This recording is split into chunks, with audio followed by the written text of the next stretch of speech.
Welcome, Reaper nerds! I'll give them a round of applause! Trying to stay in shot here. I am Joseph, also known as Reaper Wolf. I am Reaper's head writer, for better or worse. And I am the creator of Dungeon Dwellers Roleplay. And we have a little reverb, which sounds epic. It's awesome. I have a bunch of brave souls here that are going to be joining us on the adventure. For those of you that are turning in digitally, thank you very much. You are in for a heck of a show. A group of very sturdy adventurers have joined us on a very, it's not quite epic quest, but we'll see how it turns out. We have a group of bone panders who are professional grave robbers and tomb crackers. These are the guys that are hired to retrieve artifacts and remains for spell purposes, if you can imagine that, like dust of mummies and whatnot. And they're actually hired to retrieve these. And they're all part of like this large spanning organization. So the bone panders are basically crooks that are specialized in hunting the undead and dealing with the dangers of dungeons. They're professional dungeon delvers. It's pretty cool. So what's actually happened in the backstory here is that our group of bone panders, who are very profit-minded, have found themselves behind the black ball as a result of them working with, against their best wishes, a necromancer by the name of Lucretius Lurch. And Lucretius reneged on the deal. He was supposed to meet you guys after you cleared a dungeon of its vampirus master. The vampirus was known as Frieza. And Frieza was killed at great difficulty along with all of her spawn. Lucretius wanted the dust of her destroyed remains to be used as a life extension formula. It's part of his research. So you agreed to meet him at the esteemed Green Griffin Inn in Barrowgates, and he never showed up. So now your guys' ledger reads in the red and your reputations have been tarnished. Rumor has it that this necromancer has since taken up residence in Frieza's old lair. I'm being directed to, I'll not move, I will just run the game like, okay. So, anyways, boy, I lost my train of thought. It's destroyed at this point. In the lair. Anyways, in the lair, which you guys have already penetrated and explored. You guys already know the traps, you know the layout, and you know an alternate way to go in that probably he doesn't know about. Turns out Frieza was his longtime rival. So he hired you guys to basically assassinate her. And now you guys have nothing to show for it. No loot, no relics, no reagents, no nothing. Well, guess what? Now's the time to even the score a little bit. So we rejoin our heroes in this little dirty little story here. This simulates a 3-story shaft that goes down into darkness. An ill-kept ventilation shaft that a certain wizard, a certain necromancer, Lucretius Lurch, would not know anything about, you hope.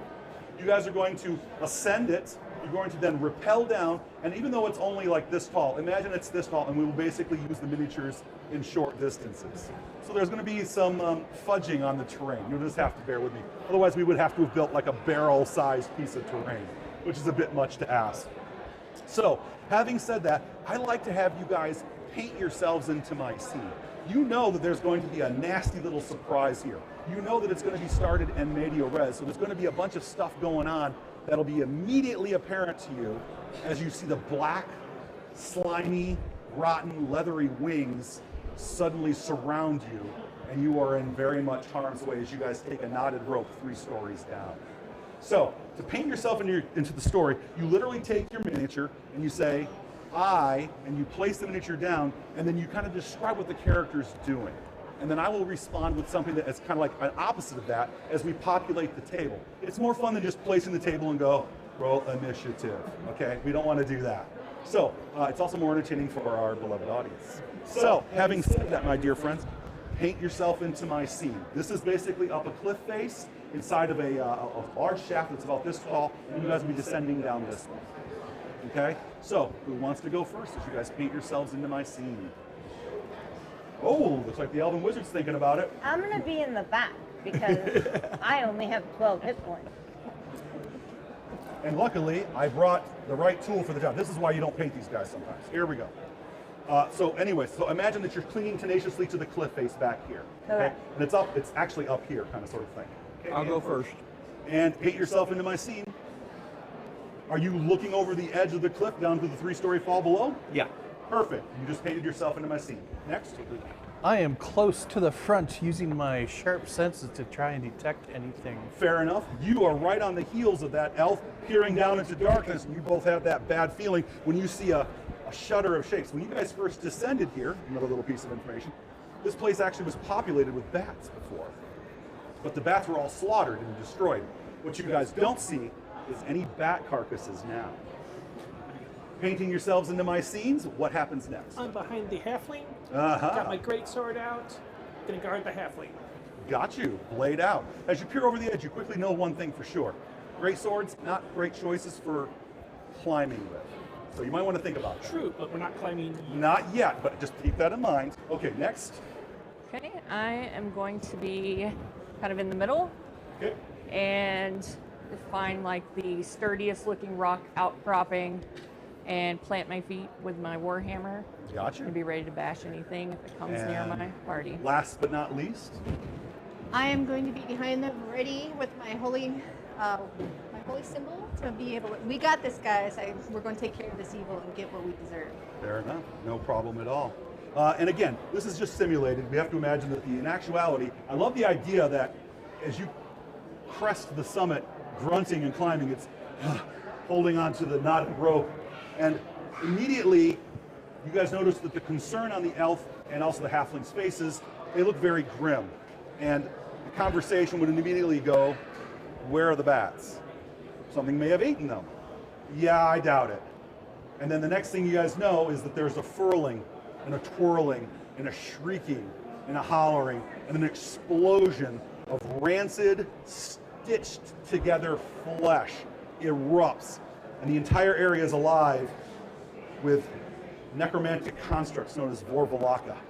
Take dark necromancy, mix it with actual alchemy, and you can create these very temporary alive constructs that grow in vats, made from dead human and like elf remains and whatnot, combined with bats.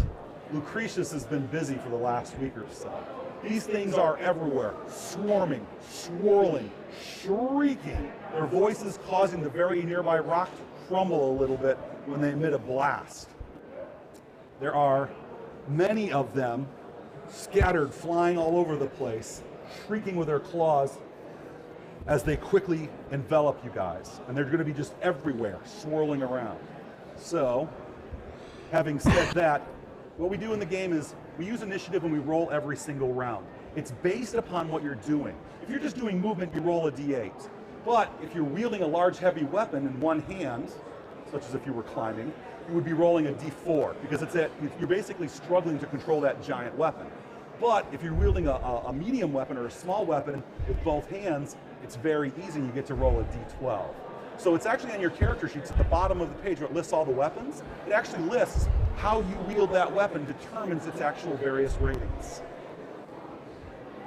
So having said that, I will be rolling for my Vorvalaka. You guys will be rolling your dice. Spells are generally done with d8s. All spells are d8s. But as we move closer towards publication, spells will all have different initiative ratings, which would be kind of cool, because Magic Missiles would be like a d12. So, having said that, guys, let's roll some initiative and do some damage, shall we? If you have any questions, ask me, I'll help you guys out. But otherwise, it should be on your character sheet. Okay? Are they going to be within range to attack with melee weapons?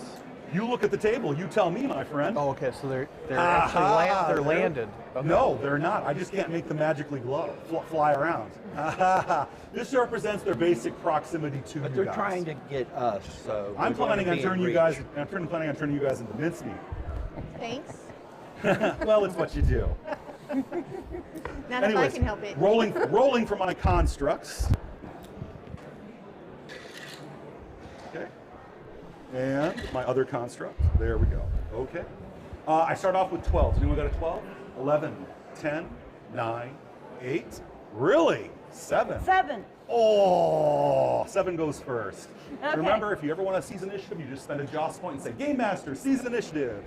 Okay, that one I can see to the right that I've got a clear line of sight. Yep, because you're to. coming up the cliff face holding onto the knotted rope. You bet. I'm casting chromatic orb at it. Ooh, what particular flavor of chromatic orb, my dear? Acid. Acid, okay. Yeah. You gotta hit me, homegirl. I know. I got Well, I'm using it already. That was quick. I know. Are you taking 10 or are you re-rolling the dice? I'll take 10, so I roll a 16. 16. You said you're attacking with chromatic orb with a blast of acid. You hit. The acid splashes across its rotten flesh, and the stitching immediately rots a little bit from the acid's hit. So remember, these things are stitched together and then kind of fused with alchemy. 19 points of damage. Holy cow! The creature shrieks. What's little is holding this thing together immediately reacts with that alchemy, and it bursts into green liquid fire. It shrieks and then explodes. It flies backwards.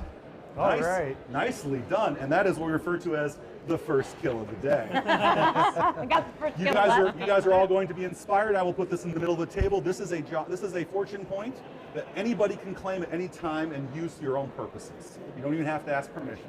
Having said that, that was on 7, correct? Mm-hmm. Other 7s? Me. 7, my dear. Dwarf fighter, what you doing? Yes. Do you mind rotating it just so I can see Yes. where I am? I wish we had a lazy Susan, because that would Yeah. be pretty darn handy, wouldn't it? That's okay. It's very slick. There we go. Susan, get over here. Okay. I'm going to drop the knotted rope, grab my warhammer with both hands, Fair enough. and try and smash the one nearest me there in front. Fair enough. And this is you, correct? Yep. And the one nearest, would you have to go after this one actually? Because there's there's less cluster. Sure. Okay, no Yep. problem. If you want to, because of the distance, if you wanted to charge, you can get a +2. Okay. No problem. You Yeah. lose 2 points of defense, but you know what? If Yep. you kill it, who cares? Yes. And so because I'm using it both hands, Yep. then I would bump it up to a D10 instead of a D8. You absolutely can. Almost all weapons historically were versatile. Okay. Almost every weapon was. Rapier's not. Okay. And what does the 3B mean? What does the B? It means, the B means bludgeoning. Okay. It means, it's just the flavor of damage. Okay. Then- But all the bonuses, now, just a little game master to player advice, never roll before you look at your numbers. Look at your numbers first. Look down, you know where your attack is, I have a +6. Boom, you can do the math like that. And if you want to do advanced players, roll your damage die at the same time. Okay. 12 points of damage. Well, It goes for the wing. You gotta hit me first, homegirl. What was the Oh, actual sorry. hit roll? Sorry. You gotta hit me first. But you know what? Yeah, we like to skip ahead, I right? love your enthusiasm. That's Yes. wonderful. And just plus the proficiency, correct? No. Plus your attack bonus. It's actually under the sheet, under the weapon. I'm sorry. No, that's quite all right. It's a completely new character 18 to sheet. hit. Oh, you said two-handed? Yes, And you two-handed. charged? Charged. You hit with a 20. Yep. These things are light bone, fleshy or not. Go ahead, roll. Yep. And the damage was? You already The rolled it. damage was 12. 12 Yep. points. Gonna- There is a shattering of bones, a tearing of flesh, and the thing is already on fire on the end of your smashed Wow. axe. It burns away like a burning marshmallow over a campfire. Stink marshmallow. Oh, it smells like a chemical fire. Nicely done, beautiful. That was on your 7. 6s? 6s? 6s. Now I rolled a 6 as well. Here's what happens there. Are my monsters the featured characters of the story? Absolutely not. You guys are. You break the tie, you get to take the action. Go for it on 6. Longsword and shield. And you are... It's always good to re-identify yourself so our crowd knows. With the and worry bow. not, we'll do introductions in a few minutes. The bowish elf. The elf, gotcha. And so lead. where are you attacking? Closest one. The closest one would be over here, or you could do some cool, tricky maneuvers and engage the guy actually up here on the that's flying around the cliff face.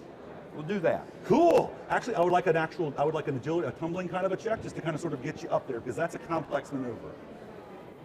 So +2 dex.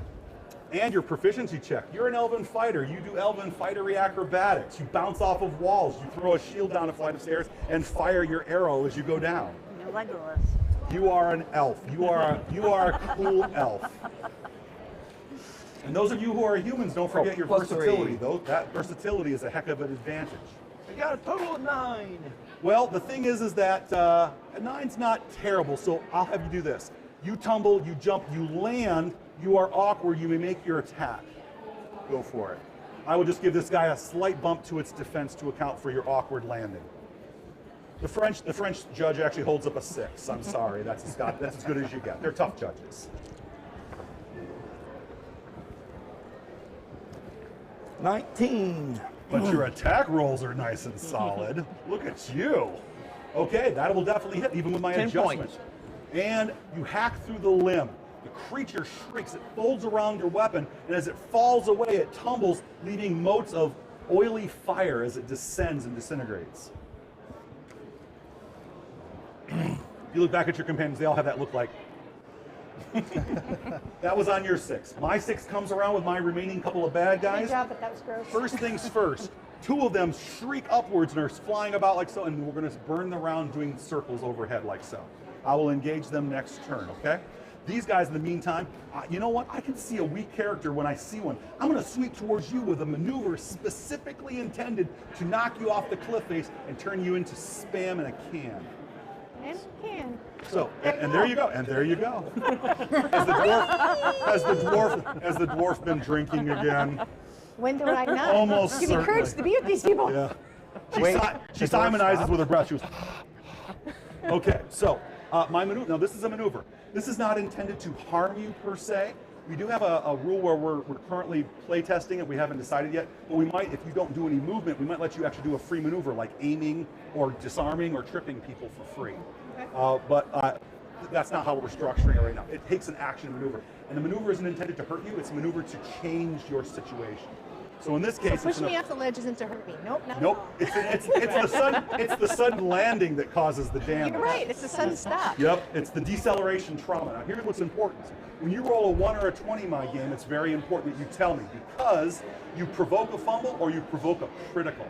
And anything can critical or fumble. Having said that, I just provoked a very nasty fumble, and I'm going to be rolling to see if I confirm it. If I miss this maneuver, I get a negative consequence. And the worse I roll, the worse it is for me. So, and I rolled a 3 as my follow-up answer, I have fumble. So this creature sweeps down towards you, you wait to the very last minute. I can either give you a free attack, or you could potentially jump on it for free and ride it down, and it can take the fall damage for you.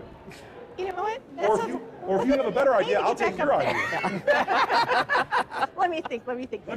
You know what? It probably, you only live once. Sure. Let's ride it. Oh, nasty business. Okay, what I do on this, I want you to give me basically a ride roll. Ride. It's basically a grapple check. Okay, grapple. No matter what, you guys are going down, Okay. but we'll see how, but this will be disastrous for it on the landing. Of course. Well, it'd be probably disastrous for me to come back up. I'm sure it'll work out. Anyways, what you do is a proficiency check, Okay. plus, which is your level, okay? And then also I would say the better of your strength or your dexterity, whichever you prefer. Straight. Okay, then, yep, make your attack. 18 plus 3 plus Oh. 2. So 18 plus 5, that would be 23. I'm Well, not good at math. So remember, this is 3 stories. Yeah. So as We're going to- as it comes at you, you grab both wings, wrap your legs around it, and you ride the beast straight towards the ground like Slim Whitman and Dr. Strangelove. I don't think I thought this through. I'm going to grow. It hits every ledge like Plinko, Ting, ting, ting. and every hit leaves another chunk sitting on the sharp edge of a ledge. I When won't it have any- finally hits the ground with a splat, you stagger away, 1 hit point down, just 1 hit point. But as you look down, it's just burning bones, like you'd taken it down a belt sander, basically. I did it! Don't mind me down here. I'll be up there in a half an hour. I love the idea that the elf just looks down and just, ooh. Well done, and Don't die up you there. guys, that is certainly a worthy moment of the action for the game. Don't be afraid at the end of the game to always nominate players for extraordinary play. Okay, having said that, that was on my extremely ill-timed attack. I'm going to do something a little less fancy. I'm actually going to take flight, and I'm already flying. Now I'm actually going to streak downwards. I'm going to try to rend and shred this poor elf. So. Can I interject on that? Ooh, yes, you may if you're seizing initiative. I say it's initiative. Okay, well then I will back up, and then you intercede however you would like. As you're starting to move, I will make a running jump and cleave in the air. Ooh, so I'm about here. Yep. Then you have your attack. Give it. She's got those 35-pound D20s over there. I know. Those big, scary metal ones. The ones when it hits like somebody's like hand-painted model of her and goes, ooh. 19 to attack. That will definitely hit as it sweeps by with your very long blade. Remembering, two-handed swords are like 6 feet long. And not much on the damage, but that will be still 7 points of damage. 7 points of damage. I will do a quick fly check to see if I go out of a little bit out of control, and we'll see how I take it here. Unfortunately, I did take my fly check. You badly wounded. It'll flap, flap, flap awkwardly, and then make its attack. Seize the initiative. Oh, who saw that one coming? Well, it's good you guys are embracing that ability.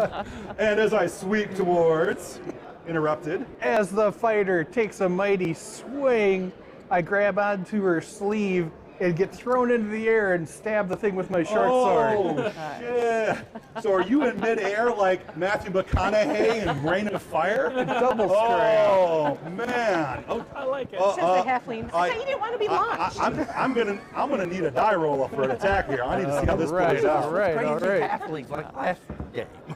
Nat 20, Roll again to Smart's the confirm. fact. Roll again to confirm that 20. 15 plus a bunch. Add them up. Give me the 22. number. That confirms the critical hit. You get to roll an extra die of damage. Now, here's my question to you: if you were waited to your attack for me to be here, would you be adjacent?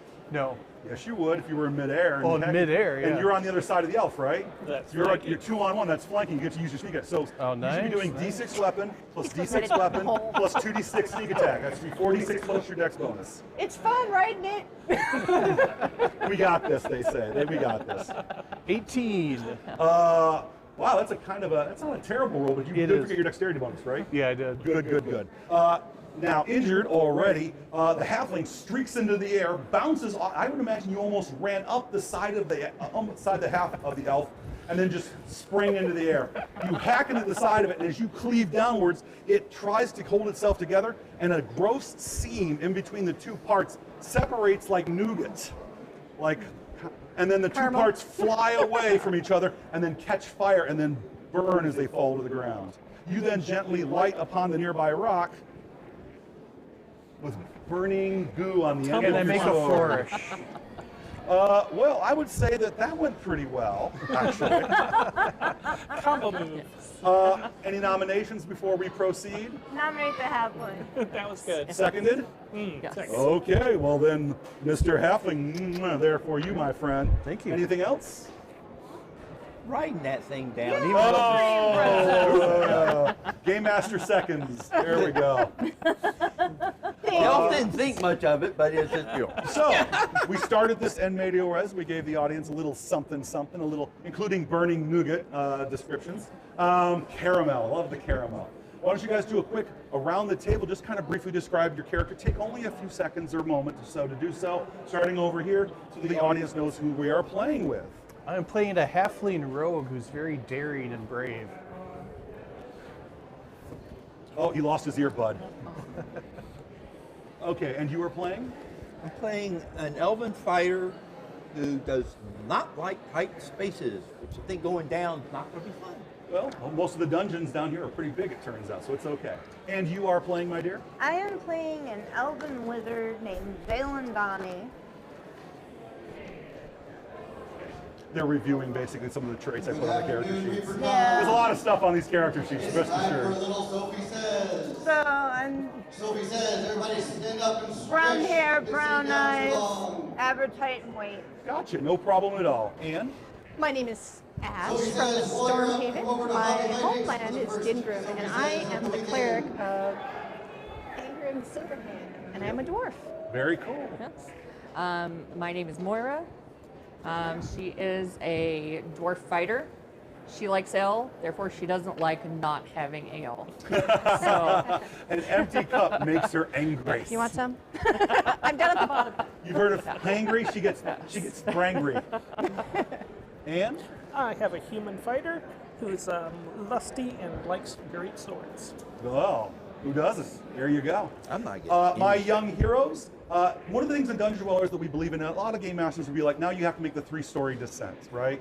The thing is, you already did the exciting part of this, so we move on.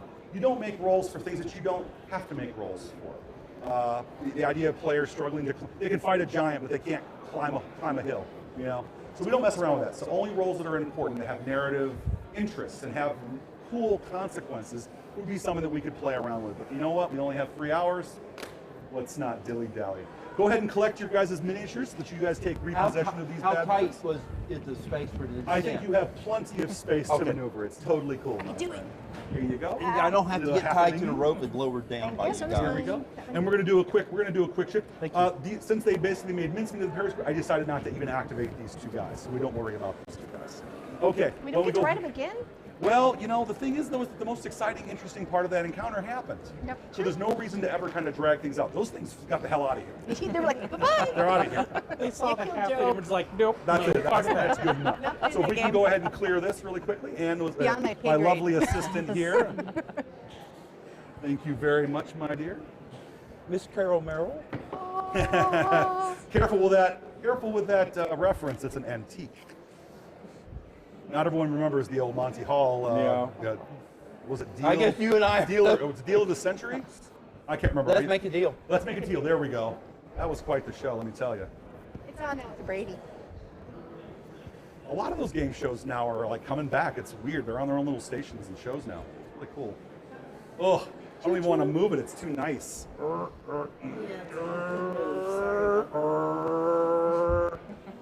How's that look there, camera guys? We look good? We have the stairs?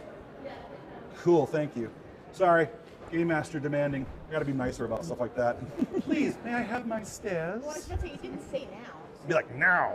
No, I don't want to be like that. They'll beat me up. I'm afraid of such people. Nope. Be nice. It's good. We're good to go. Thank you very much for that. Appreciate it. What we're going to have here is my young heroes is that there's a lot of in between. Stories kind of sort of flow like they should basically flow like chapters of a book. So we've literally turned the page. We know you guys would make that descent. It's not a problem. And a number of passageways and dungeons and dark, creepy places would literally be covered by only a couple of sentences in the chapter. And as the heroes arrive at the next location, the creak and groan of the stairs, because these are actually going to be stone steps, the creak and groan of another flight of a doorway here will allow you guys to actually make your descent down into a room that is, it's realistically, if we were to make the chamber, it'd probably be closer to about this big, right? So it's all just generalized. As you guys would have made your descent, the last of you to step off that final flight of steps would be who? Me. Fair enough. So that gives me an idea of who's stepping off first, right? So you get the idea of, I like the idea, say, potentially. Oh, okay. No, the Potentially. elf was last. So you're last. Okay. So, but first is who I also want to know. I want to know who's kind of sort of leading You the want to way. lead this one, or I will? The halfling also is a great choice. This is a dangerous place. Yeah. I'll Yeah, there you go. be out a little bit scouting. So there you go. The halfling takes the first step down into the chamber, which is very wet and murky. I'll be behind. Fair enough. Halfling to help. Stepping off, gotcha. The stairs were not made for adventurers to, to occupy. So, oh, what are these? Oh, aren't these cute?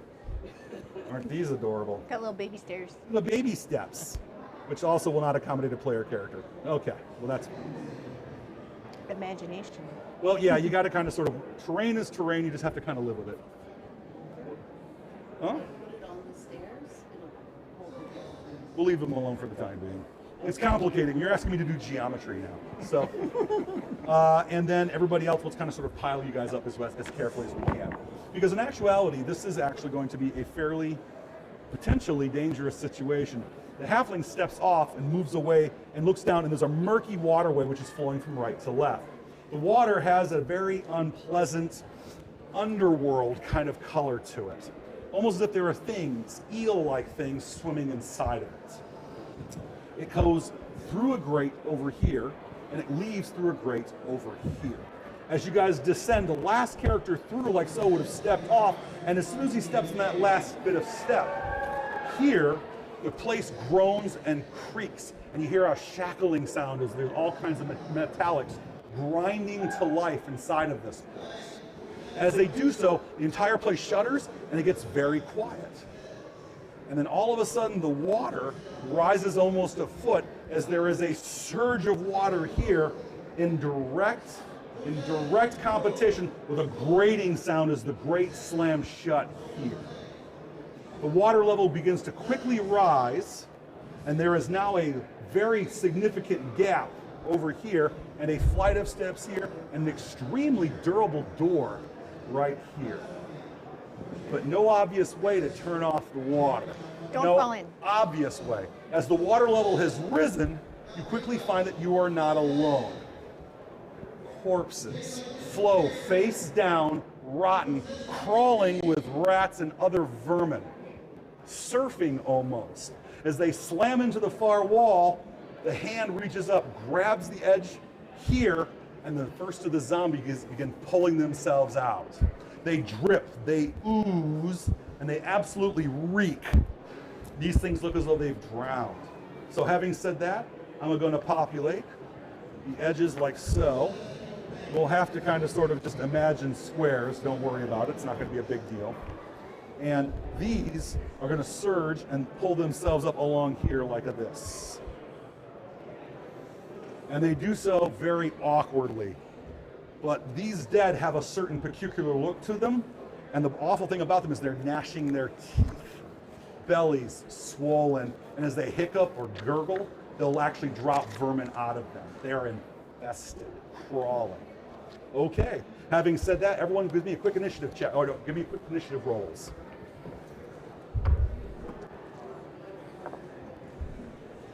And just for tracking purposes, this is round 1.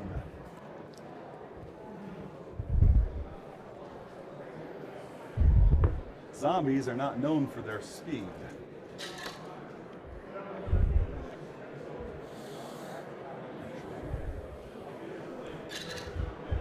Okay, anyone got the 12? 11, 10? 11. 11. Waterlogged, rancid, infested, hungry dead. All right, I'm going to take a swipe at him with my short sword. Okay. Two-handed. Okay.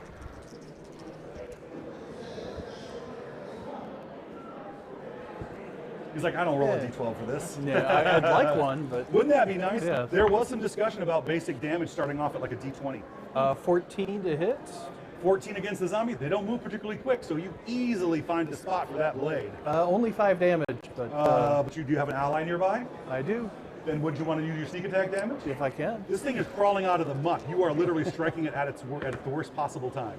Add 11 to that. The head so- flies free and the rancid corpse splashes into the water, flips upside down, and emits a horrific, ghastly gurgle. Take that, you vile creature. The head is at your feet and it continues to gnash its teeth. Remove that from play, I like so. boot the head into the river. And this one will join like that. Okay, well done on 11, 10, 9, 8. 8. 8. Okay. At the 2 at the back, I am casting Shatter. And you are The right wizard on here. this step. Nice. You have a nice shot right there. Yep. I got you. Go ahead. I'll be making saving throws, correct? Yep. Okay. Probably- Save for half. Let's see. 1.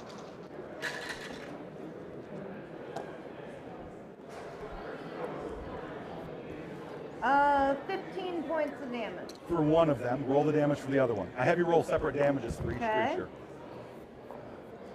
Otherwise, it's And unduly 13. punishing or two. 13? Gotcha. The shatter causes a massive ripple in that rancid flesh, which is just barely clinging to the bones, right?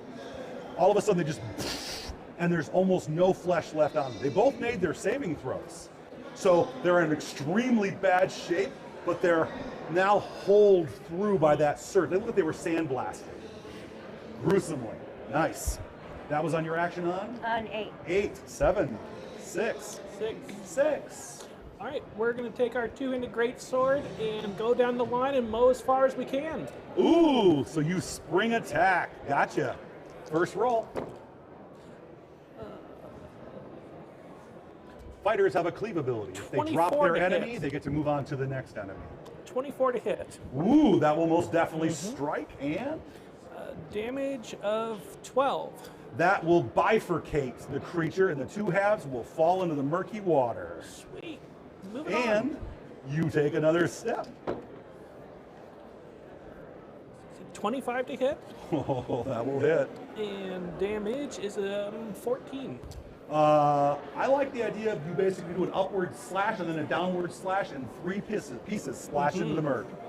And more interestingly, boop boop. More movement. Yep, up to their normal movement, and they can do up to cleave attacks up to their level. All right, whirlwind attack. And 18 to hit, Hits. and another 14 damage. Ooh, a splattered mess. Do I have enough movement to hit that last damage one? Yep, you do. All right. Even with, because they have a movement rate of 9 because of your armor at this point. We're going down the line, and ooh, fumble. Potentially. Roll again to see if you miss. 14, that'd be a 20. Which turns a potential fumble into just a normal miss. The reason, and this is why we have confirmation rolls. It's not a 1 in 20 thing. It's really, and I'll happily talk to anybody about why we have confirmation rolls. Yes, it slows things down, but oh well. It accounts for the fact that really sophisticated and complex characters don't fumble over their feet like idiots. Okay, anyways, well done. As you find a good recovery, and you are literally looking through this thing. This is just a gooey mess. Okay, that was on your action on 6. 5s, 4s, 3s. 3. Ooh, so close. 3. I will move the bow elf. Yep, and I got I'll you. Move all the way down and do a strike. With melee? Yep. With your short sword or something? Longsword and shield. Oh, there we go. A quick dash, and you have your action right there, my friend. Like last time. His rolls were last section weren't particularly great. He almost earned the poor baby award, but his rolls weren't that bad. I had amazing rolls. You were on fire. I came up against the biggie and did pretty good. But Yeah. before that, it was bad. You did a couple good recoveries, though. It was good. 11. 11 to hit. You have an ally, which will give you a +2 for a 13. This is against the zombie. That hits. Okay, and then 6 points of damage. 6 points. This thing has already been horrifically mauled. The mess that the creature is, slashed and splashed. Thank you for the save. Down below, you guys Thank you have to earned +2. a 1/1000 kind of a moment. That was the first round. Round 2, no new enemies, but this water will surge up. He pulls himself up, and on his action, at the end of that round, where he pulled himself up, we are now in the next action. Everyone rolls initiative, and we'll see how things go, because you guys need to start finding... Is there one on this side? I got Is there one on the skipped. side? Oh, did you? I don't Oh, I'm think there's terribly any left. sorry. Yep. Hold on, we'll back up. There we go. And Yep. 3, Yeah. 2, 1. She is feeling shaken, but she finally just snaps out of it and is gonna smash the one in front of her. Okay. And probably not. 12 to hit. You got an ally's close. Here's what I would do. Yeah. In all seriousness, we'll put him right there. Yep. That right there is enough for the flank for the +2 for the 2-on-1. You get a 13. Okay. You get a total of 14. That definitely hits. Roll it. And then my damage. Sorry. 10 damage. Ooh, messy. A quick slash to the midsection. The torso opens itself wide up. There's a spray of gore as it splashes into the murk. And I'm just sitting there going like, sure guys, kill them all. So 3-2, top at the end of the round on my action, I pull myself up on my action. Round 2 kicks in, boom, like that, and everyone rolls initiative again. But here's the thing: you guys are trapped in here. You guys need to find the triggers to get out of this. One trigger will stop the water flowing. One trigger prevents the bad guys from coming in. And one trigger opens the door to get out of this. You guys need to find them. So, I yell to you to look. So because there's plenty of details that are not here, but you'll have to search for them. Okay, anyone got the 12? 11, 10, 9, 8? I do. Oh, if you're not using a weapon or something. what D8. would- Okay. Yep. Do you add your initiative or your? Nothing is added Okay. to this. If you are curious why nothing adds to this, I will happily bend your ear about it, because in actuality, fast reflexes does not actually mean initiative.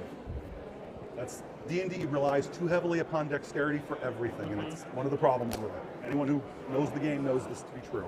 Anyways, having said that, my dear friends, starting off with 12s, 11s, 10s, 9s, 8s, 7s, 8s. Yep. 8. Okay, she's a dwarf and she has dark vision. Does that give her any benefits to trying to find things in stone in the dark? No, but under your character's folk and class abilities, you have dwarven senses. Dwarves in our world have a slight ability that's like echolocation. They have an intuitive sense about stonework. So you are the absolutely perfect person to be looking for a looking for some sort Yes. of a mechanism. Cool. Okay. Yeah, and knowing what you know, to block off water, almost certainly the mechanism will be somewhere probably Okay. below the water surface over here. Then yeah, I would move as far as I can. I'm the one with the red hair on the end. Okay, gotcha. Would you just And- dive in and go for it? Yeah. Cool. I mean, Splash, and you give me a search check. okay. It's not hard for you to sink and then just kind of pull yourself along the stonework. And for search, For searches, you can rely upon either your intelligence Okay. or your wisdom, because intelligence is reason, wisdom is your character's intuition, and proficiency plus d20. okay. I'm gonna go with wisdom. Cool. And Yeah, all those cool. 18. Nice. Yeah. Sure enough, there is a mechanism built into this wall. There's actually a small little alcove space. Okay, we'll just do this. There's a small alcove space, an irregularity. As you heave yourself along, sure enough, there's actually an enormous lever built into that mechanism that you need to just plant your feet on your next turn Yep. and heave. Okay. There's one little problem though. There's one teeny tiny problem. On this wall here, the water is flowing at a fast rate, and as you look through the gloom, tumbling like tumbleweeds through the murky water are 3 hungry corpses, one of whom is built like a professional bodybuilder, and it's not free swimming, it's pulling itself along with these webbed fingers and toes and 8-inch long nails. It's a ghoul. Like, guys. Okay, and we'll actually back them up a little bit, because this is where your dark vision actually helps Okay. you. And we'll actually have them propelled on the next roll over. Okay? Okay. So your action will be on next round. So you want to beat these guys as initiatives. This is why we roll initiative every round. That was on 8, other 8s, 7s, 6s. 3 6s. Work it out amongst yourselves, because you will find that in terms of cooperation, this system forces more cooperation. Cool, go for it. Are we aware of the 3 corpses under the water? I don't think you would be. That Yeah. water is very murky. And this would actually be, this is enclosed, so these guys would actually be intervening terrain and thick Maria, water. did you really jump in or did you fall? No sound. Oh, I don't want to get icky. No sound. Just murky, gross water. Other 6s. I'm the closest down there, so I will attack the one that came up. Cool, you close rank and finish them off. Give me a roll.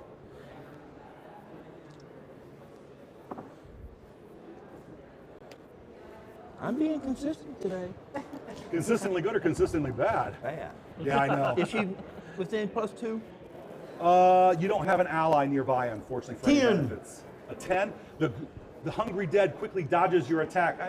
It's surprising almost, probably because you lose your footing and you miss your attack that way. Or you can spend a Joss point and redeem yourself. Yeah, let's rewind that. No, use the table one. Oh, We'll use my personal one. okay, no problem at all. That one And may you wanna be take- more important to you wanna someone else. Do you want to convert that to a 10, or do you want to roll your dice? Converted to 10. Then that gives you a total bonus of? 16. That will definitely hit as you turn the slide into a lower body strike. 11 points of damage. Ooh, severing it in half. One piece goes flying into the air, the other piece hits the ground, and Hopefully it actually doesn't land runs me. a short distance before hitting the wall. Nicely done, Elle. That was on your 6. Other 6s? All right, so it's I didn't hear anything from the fighter that jumped into the Nor would water. you. Nor would you. I will think that she's probably being attacked by all these things, so I will jump in too and be like, You know, if someone jumps in the murky, gross water, do you jump in as well? Apparently you do. I have to save my people, and these guys are all nice and dry. You They've hit been handling you it. hit the bottom of the water Getting easily. eaten by an eel, you know, And I don't know. as your dark vision kicks in, you can see through the gloom. There is, that's terrible. Cool. A metal iron grate is doing this, and what's happening is you guys are limited to half movement while you guys are Sure, underwater. that's fine. Anything, if you want to do any more faster move than that, I usually require a dice roll. Sure, sure. Okay, no problem. So for if I have a spell rebuke undead, I have to wait till they get close. You have an ability. Ability, that's and fine. it works within 20 paces. Okay, so I have to wait till they get close. So, no, you can rebuke I can do right it. now. Then I will you do are, it. You are calling down the power of the gods. Yes, I'm really like, we can do this. Exactly. So I don't want you to get me. Ick. beat your chest, call out Ingram Silverhand's name, and I make some saving throws. Silverhand, please come to our rescue. I believe I need a 13 for this. Let's see, it's 10 plus cleric's level, which is 3. and then charisma modifier, which, am I beautiful?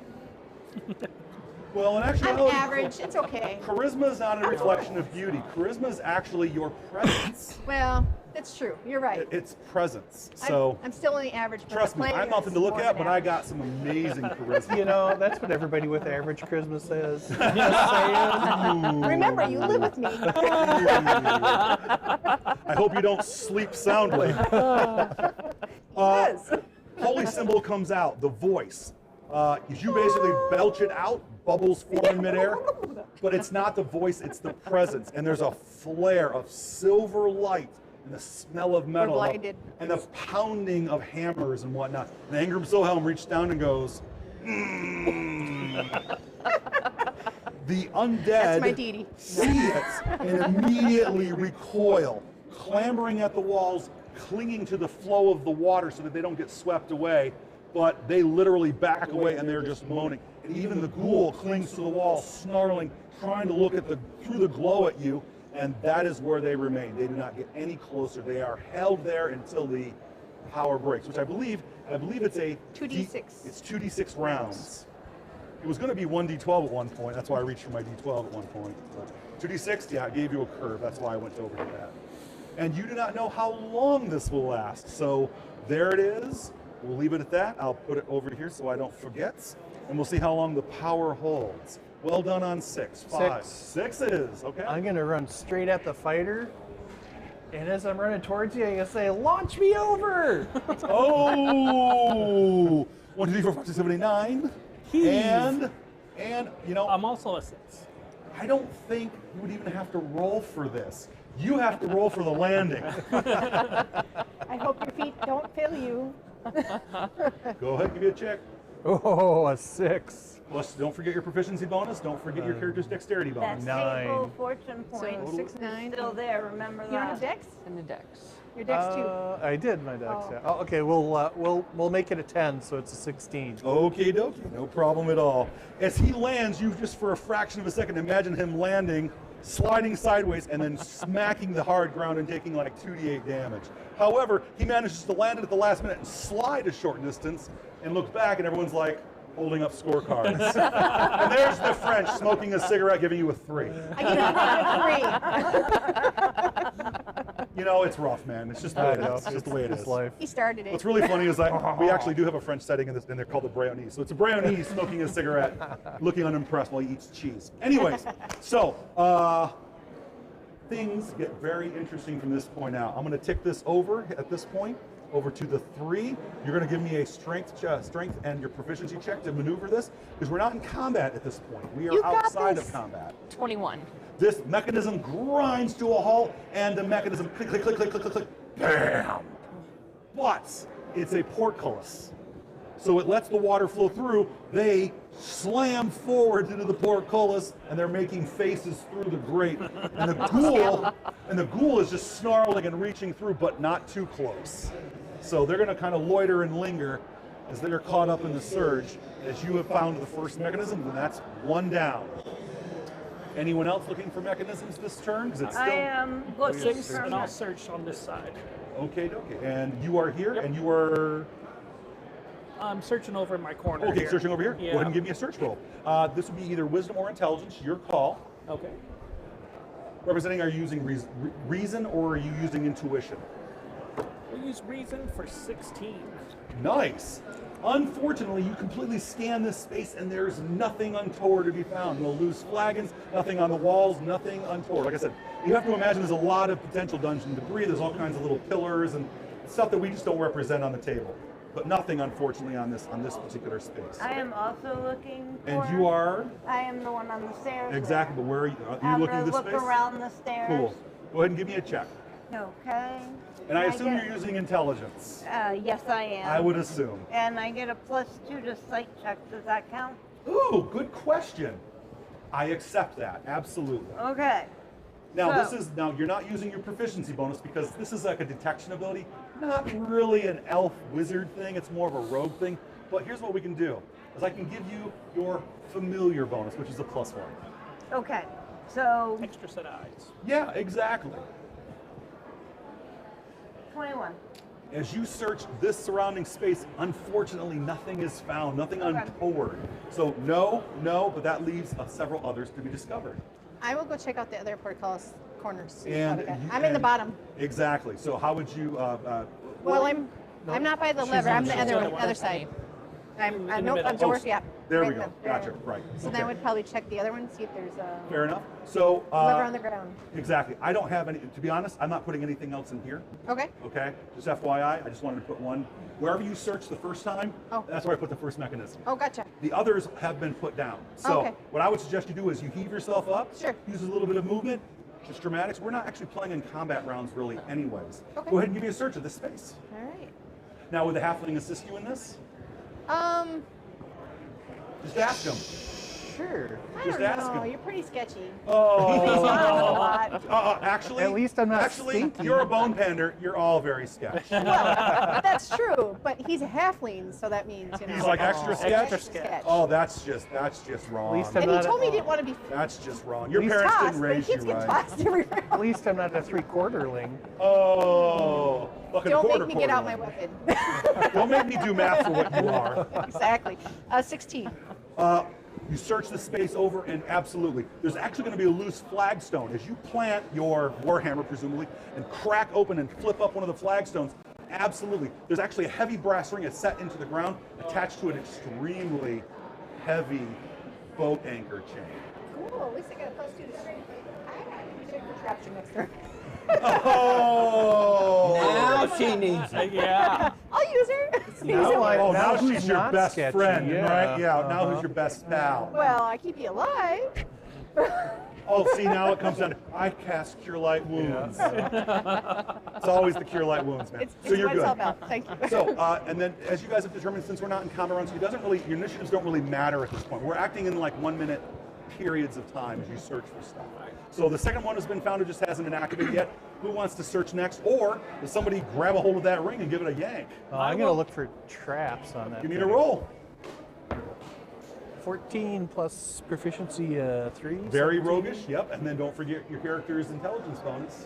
2, so 19. 19. You give that thing a thorough searching over, and unfortunately, there is most certainly a trap attached to it. See? However, the mechanism is not immediately obvious what it does, but it is touch-based. Uh-oh. There are some large copper wires that have been wrapped around the length of the boat chain. There's a slight acidic smell to the air. Yeah, don't touch that thing. You may give me a disarm check if you'd like. But you're touching it? Wait. Oh, nat 20. Roll again to confirm. 12 plus 5, 17. That confirms the critical? Absolutely. You guys, in record time, he goes to work. He severs the electricals and sets to work, and then in short order, the mechanism, it'll even be 1 point easier to move. Because the critical hit has to be accounted for somehow. Okay. So having said that, because we're still dealing with minutes, would you like to make the roll to actually yank that bad boy out? Give me a strength check and give me a check. And this is, and this, what'd you roll? I got a 2. And Probably so want to plus re-roll six. that.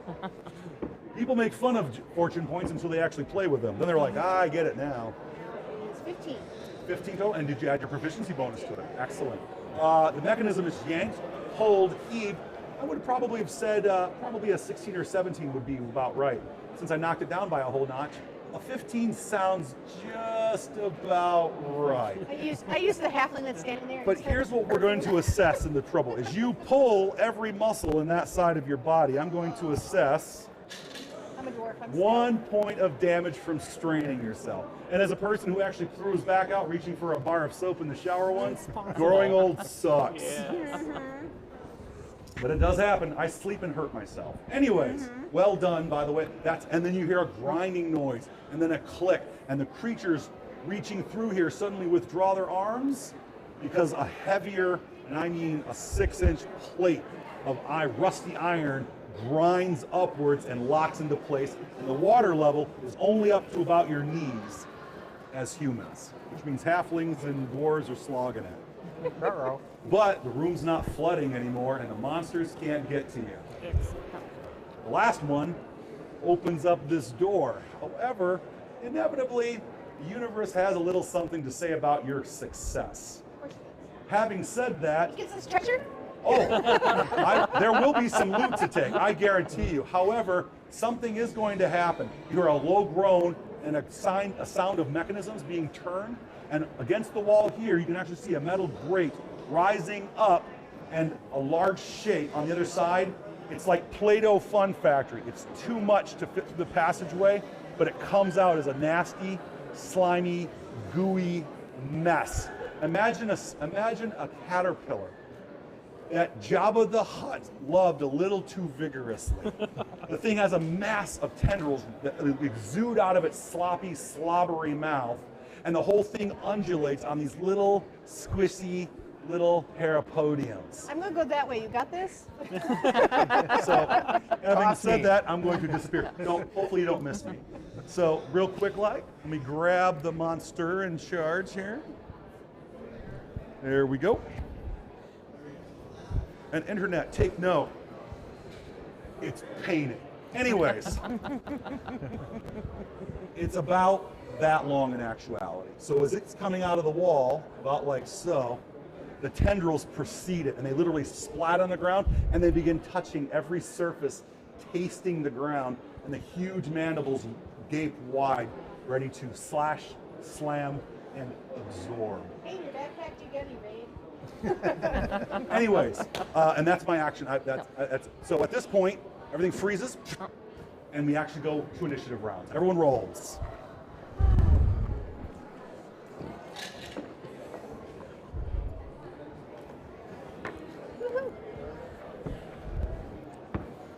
If I'm switching to a short bow from the shield and sword, am I Drop. still on 8 or Drop or sheath, stow, that's your action.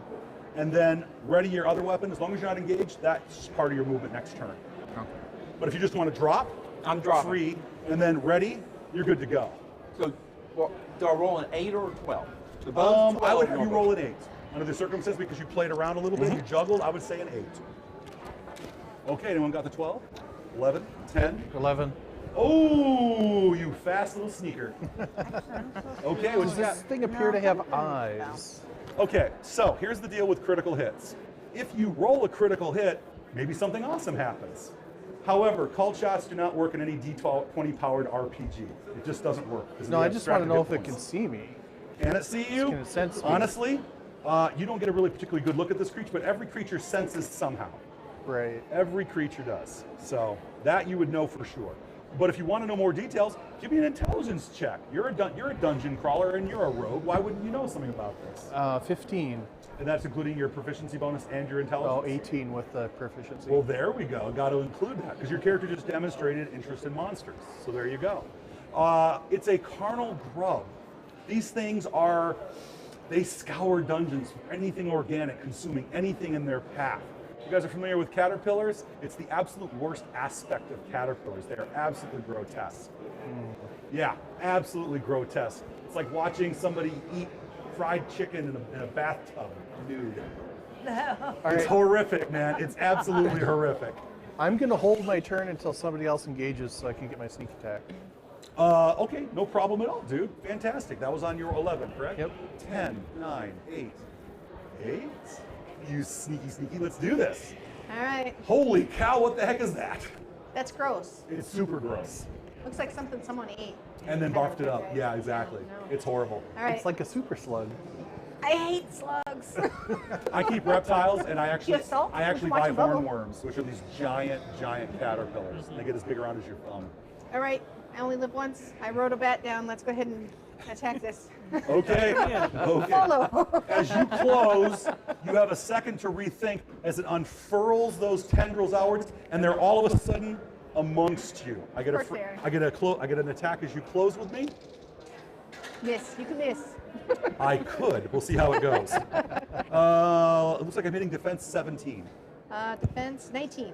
I missed you. The tendril hits the armor with a wet splat, and then as it pulls the tendril away, there's a sticky, Oh. gross mess. I need prestidigitation. That was my free attack as you close up ranks, and you have your attack. All right. So I'm going to have my lovely little warhammer out. We're going to do it two-handed and go, hi-ya! Give me a roll. Oh, I got these first. So we have a 16. A 16. Now these tendrils are all over the place. You reach through the mess of it and clobber it. By the way, as the thing opens its mouth in preparation to devour you, it's opening upon opening upon opening upon opening, full of, it's like the inside of a slimy incinerator garbage disposal. Too bad I didn't have like a flashlight shine down there. Can I see that? All right, did that hit? That will absolutely hit. I rolled a 10 plus that, so 15 points. 15 points, very nice. Surprisingly enough, it is a wet sploosh as you hit it. No bones, no nothing. You need breath mint, dude. Half damage. Bludgeoning weapons cause half damage. Of course it does. So it's a wet, slimy mess. That was on your 8, I believe? On my 8. Help! So I'm can gonna I get run eaten. around the side now that she's engaged? As you close up ranks, hold on, tentacle attack. All right. Oh, hitting a 19 actually. Well, that just hit me. Just gotcha? Just Just got gotcha? me, yeah. Okay. The tendril actually lashes outwards. As it comes up, you swoop underneath one of the tendrils, so the other one actually fully hits you full on. As soon as it hits you, the slimy ichor only deals a modest amount of damage from the slam, 4 points. However, imagine a stinging nettle over every part of your body that quickly spreads to intense heat, and then every muscle locks up at the same time. Give me a Constitution save. DC 15. Is this undead or necromantic? Absolutely not. And is it just the? Well, if it has a filled-in dot, it's not confirmed. But here's the thing, guys. In Dungeon Dwellers, one of the biggest differences is that over time, even your quote-unquote bad saves will get better, which is about 1 every 4 levels. So at level 20, even your crappiest save will be like a +5. So. All right. Oh, nice. A 19 plus my con would be a 21 plus all saves, 22. You tough it out. Your muscles don't lock up, but you still take that little bit of burn damage. All right. Okay, and then you have your attack. I got And of my course, attack. you get your +2 and sneak attack if you actually hit. And you're attacking with your short sword, correct? Yep. Gotcha. 19 plus 9, 28. That definitely hits, and the damage is? 21 damage. Opening up a Slicing into it. vicious, rotten, steaming, stinky, putrid, bubbling, frothy mass. Cool. There's actually a small tidal wave and up to your hips in yuck. Oh. Thanks. That was on and that was your interrupt on 8, 7, 6? 7. 7. Nope. I'm gonna haul myself up the side of the Doot, doot, doot. Yep. There you go. And lead up And- about half your movement. Are you searching? Yep. Give me a I'm- search check. And of course, you get to use your dwarven proficiency bonus. Yes. And I know that like when we came down the stairs last time on the other side, it seemed to trigger something. So I'm gonna focus like right around the stairs. I got you. So, 9 total. Oh, if wasn't only so you had good. if only you had a fortune point. If only you had a fortune Yes. point. We'll Would you try like to that reroll, again. or would you like to actually take the 10? 10 plus your modifiers would be what? That would be plus the extra 2 would be 15. Would you like to stay with the 15? I think I will. No problem at all. Rolling is fun, but you know what? Sometimes you just want to take 10, right? You just want to take 10 on it. Yes. Your dwarven senses completely avail you, but it's more like your sense of order is what kicks in. When you walk into a room, if there's something out of place, sometimes you just pick up on it. My wife does it to me all the time. You look at every sconce against the place, every single sconce. Out, out, out, out, in. Out, out, out, out. Wait a minute. There's actually a sconce right here that's actually kicked inwards from this to about this. It's a skew. And you? I'm gonna go and adjust it to match the others. Give me a strength check Yeah. as you don't forget your Okay. proficiency bonuses. Give it a good solid yank and try to pull on it. Far enough away if there's a trap. Could be a fumble. Ooh. Roll the 1. Didn't confirm. The fumble, it's an So, 18. yep. Okay, Yep. so the fumble Yeah. doesn't happen. Yep. No problem. But it's not a good roll is what it comes down to. As you heave on that as hard as it is locked up, frozen in place and rusted. It's practically I'm just hanging welded. there from the sconce, feet dangling. Yep. As if welded. That was on your 6, correct? Yep. 7. 5. 5. How do I know what my jump distance would be? Well, it doesn't really matter because it's dramatic based. So you just basically describe it. Either you swim, no big deal, basically is your action for the turn, or you just say, hey Joseph, I jump. I'm using the jump spell, Oh, jump spell? which triples my jump. I wouldn't waste the spell on it to tell you the all truth. right. Unless you're desperate to use it, in which case, go for it. Well, I'm a wizard. I'm not, very. Then use it. It doesn't Yeah. want to get icky. In which case, That's this challenging jump becomes a rudimentary jump. That's not me. Oh, sorry, rudimentary jump. Just like that. Yep. No problem at all. And would you like to do anything else for the turn? Can I? I Because you can't. could have landed right there. Some of your spells can be cast as bonus actions. I'm It's a not good sure idea to which check, one. and it's a good idea to familiarize yourself with your spells so that you know which ones can be used as bonus actions. I don't believe any of the combat ones are your bonus actions, but it's never hurts to actually double check. Most of those are usually defensive in nature. But you could set things up for next turn as well. So, or just, I'm done, I'm good with that. It's up to you. Since I don't know, I don't want to waste time, and I'll just say I'm done this time. Cool, no problem at all. She moves on. That was on her 5, 4, 3, 4. I will try and do a running jump across there. Wow! Go ahead and give me a proficiency check. Probably, I would say strength-based. Okay. Which is good, 'cause I have strength 27. Minus your armor check penalty. Bulk. Bulk. Bottom left. Left. Go up a step. Towards your, yeah, there you go. Aha, -4, so well, 23. 23. You land with a clang, and you still have a little bit of movement left. Okay, I will head towards the monster then. If I have enough, I will strike. I would say you probably get about there. Okay. Realistically, with a little bit of wind at your 6, you land right there. You're good to go. That was on your 3. 4. 4, 3, 2. If I go to the corner, Okay. do I have a shot with a bow? Oh, you mean here? No. You got way too many allies. I'm not letting you do any precise shooting through 3 people. But what you could do is do some cool elven acrobatics to close the distance and then land there, and then Well- you'd have a little bit more of a shot. Or he could I'm gonna just have maybe to- go all that way. Put the bow back, pick up the sword and shield, put it in, and jump in the water. Okay. Because I got heavy armor, I'm not jumping very far. No problem. And then you can easily cross the gap and then climb up next round, no Yep. problem. Cool, no problem with me. That was on 2. 1, top of the round. Roll those initiatives, my friends. And now my Creepazoid actually rolled okay. I'm surprised. After this encounter, we'll take a quick 10 or 15 minute break, and then we'll get you guys back here, and we'll push on. I'm at 1 and I'm crawling up. I got you, no problem at all. I'm at 12. And we have 12? 12. Anyone else? 12 goes first. All right, let's smash him if we can. May I make a suggestion? Move in a little bit so that he can easily move in as well. Oh, okay. That's what I would do. And that's more of a flanky attack, and that'll give you a better bonus anyways. So All right. Does that look cool for you? That's cool for me. Cool. We'll do that on your action. Okay, on 12. 25 to hit. That will definitely hit. And 13 damage. 13 damage, opening a horrific mess on the side of this thing.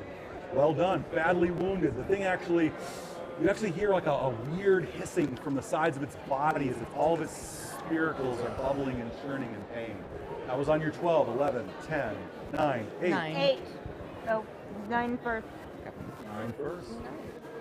So I'm gonna try the sconce again to see if I can move Give me it. another strength check. Oh. Don't forget your, and because you previously may have loosened it, I'll give you a +1 this turn. Okay. 10. A 10. Ugh, you heave, you pull, and it doesn't go anywhere. You're going to get a hernia. You gotta put your full weight into it. I'm trying here. And at this point, what we have to do is we have to say that the drama needs to be kicked up a notch. So here's what happens. Click. You broke it. Good job. It moved. I mean, That's fair. I have mending, don't worry. That's exactly. Yes. And also potentially a rogue who might even be able to kind of sort of do some tinkering to repair it. But I'm dealing with the big slug right now. Yeah, that's so- true. Nope, That's nope, true. nope. That was By the on. way, do you serve towels with that your was stuff? 9. That was on 9. Yeah. 8s. I am an 8. 8. Okay. I am going to cast chromatic orb on the slug. Okie dokie, no problem. And I'm going I for- assume you're doing it carefully. Yes, I'm Gotcha. doing it with lightning. Ooh, nice. I believe that's the blue Just gonna orb. light me up. I pull my sword out of the In carcass case real you guys quick. are curious, to shoot carefully into melee, because I did not have a very nice opinion of people who shoot into melee casually. You shoot carefully, -4 to hit, but there's no chance of you hitting unless you fumble, or no chance of missing unless you. No chance of hitting an ally unless you fumble. So don't fumble, don't do me. But yeah, now if you have great bonuses, you can risk it. But you know what? If I'm in a fist fight and you start shooting a gun into the fight, if I live, I'm gonna have a conversation with you. I didn't roll well enough. Oh, okay. I'll take it. Ooh, there you go. She flung it like she meant it. There we go. Well, Nicely she done. didn't really want to get Ah, Don't crap. blame her. That was worse. Oh, so sad. That could be a little I barbecue. almost fumbled, but I didn't. Oh, I recovered. Didn't confirm the fumble. You know what? That's drama for you. As you heave the lightning bolt, it actually flings way far and over, hits the wall, and there's a surge of blue and white energy as it burns against the wall harmlessly, but sends ashes kind of sort of drifting around in the air around That was you. close. Hey, watch it! Everyone looks back at the elf. Even the monster goes with all those tentacles. Just distracted, quick. That was on your 8, correct? Yes. 7s, 6s. 6. Ooh, ooh. We're over here. We've got a great sword. Ooh. We're gonna come do a overhead Wah. swing. Wow, there you go. You have many allies near you. That is like a 24 to hit. Ooh, 26 with all those allies nearby. That Like definitely hits, and the damage is 9 points of damage. a horrific gash down the length of this thing's body. It's an anatomical drawing in cross-section at this point. The creature surges one last time, his entire body deflates, and you know how that mass is filling that passageway? It half deflates like a bounce house, losing like half of its air. Bifurcation. There's a guy.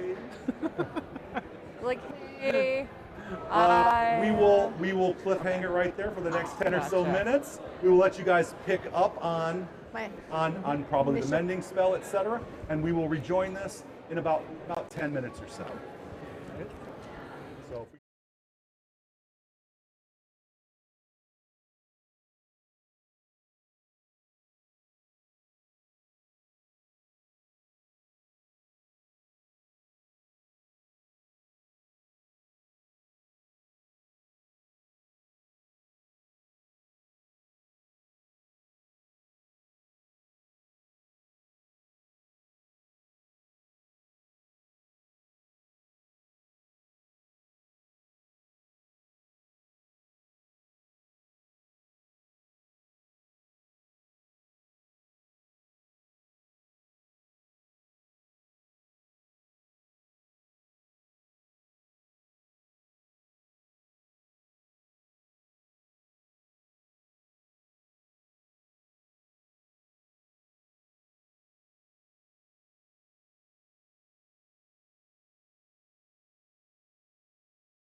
And welcome back. Thank you for your patience. While you were gone, many things happened. Let's get to it, shall we?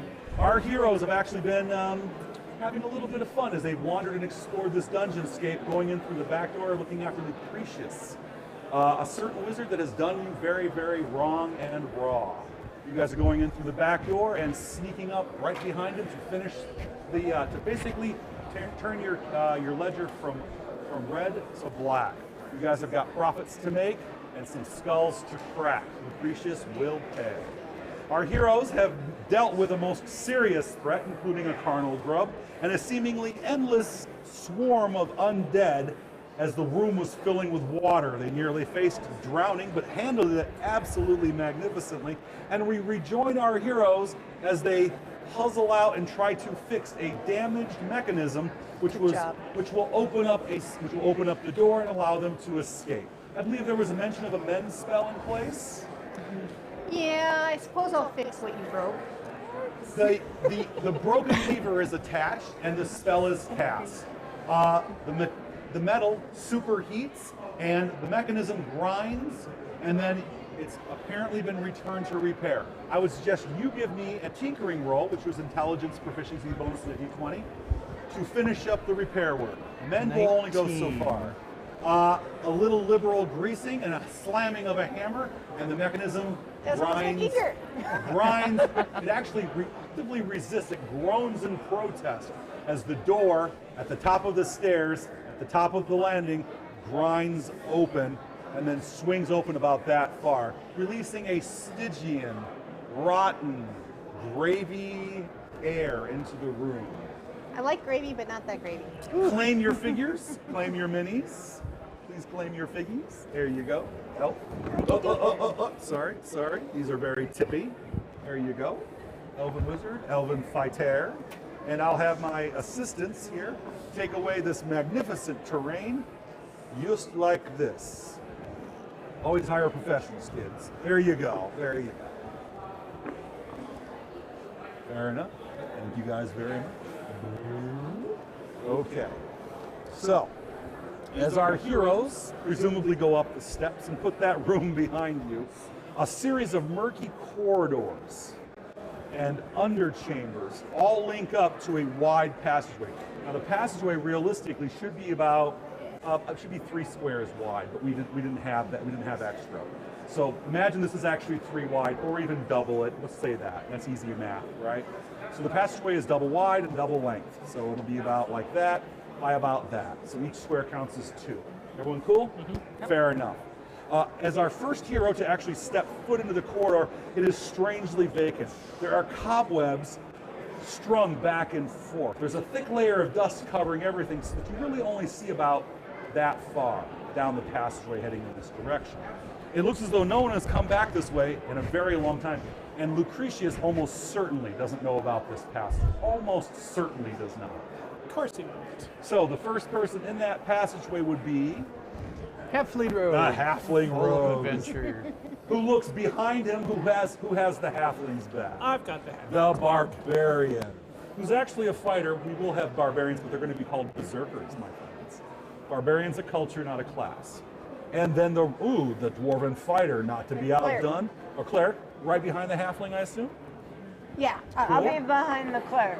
Hey, the wizard's taking a little more forwardy position. And I'll watch the wizard's back. Fair enough. Oh, well, very good. There you go. Fair enough. Watch it from like there.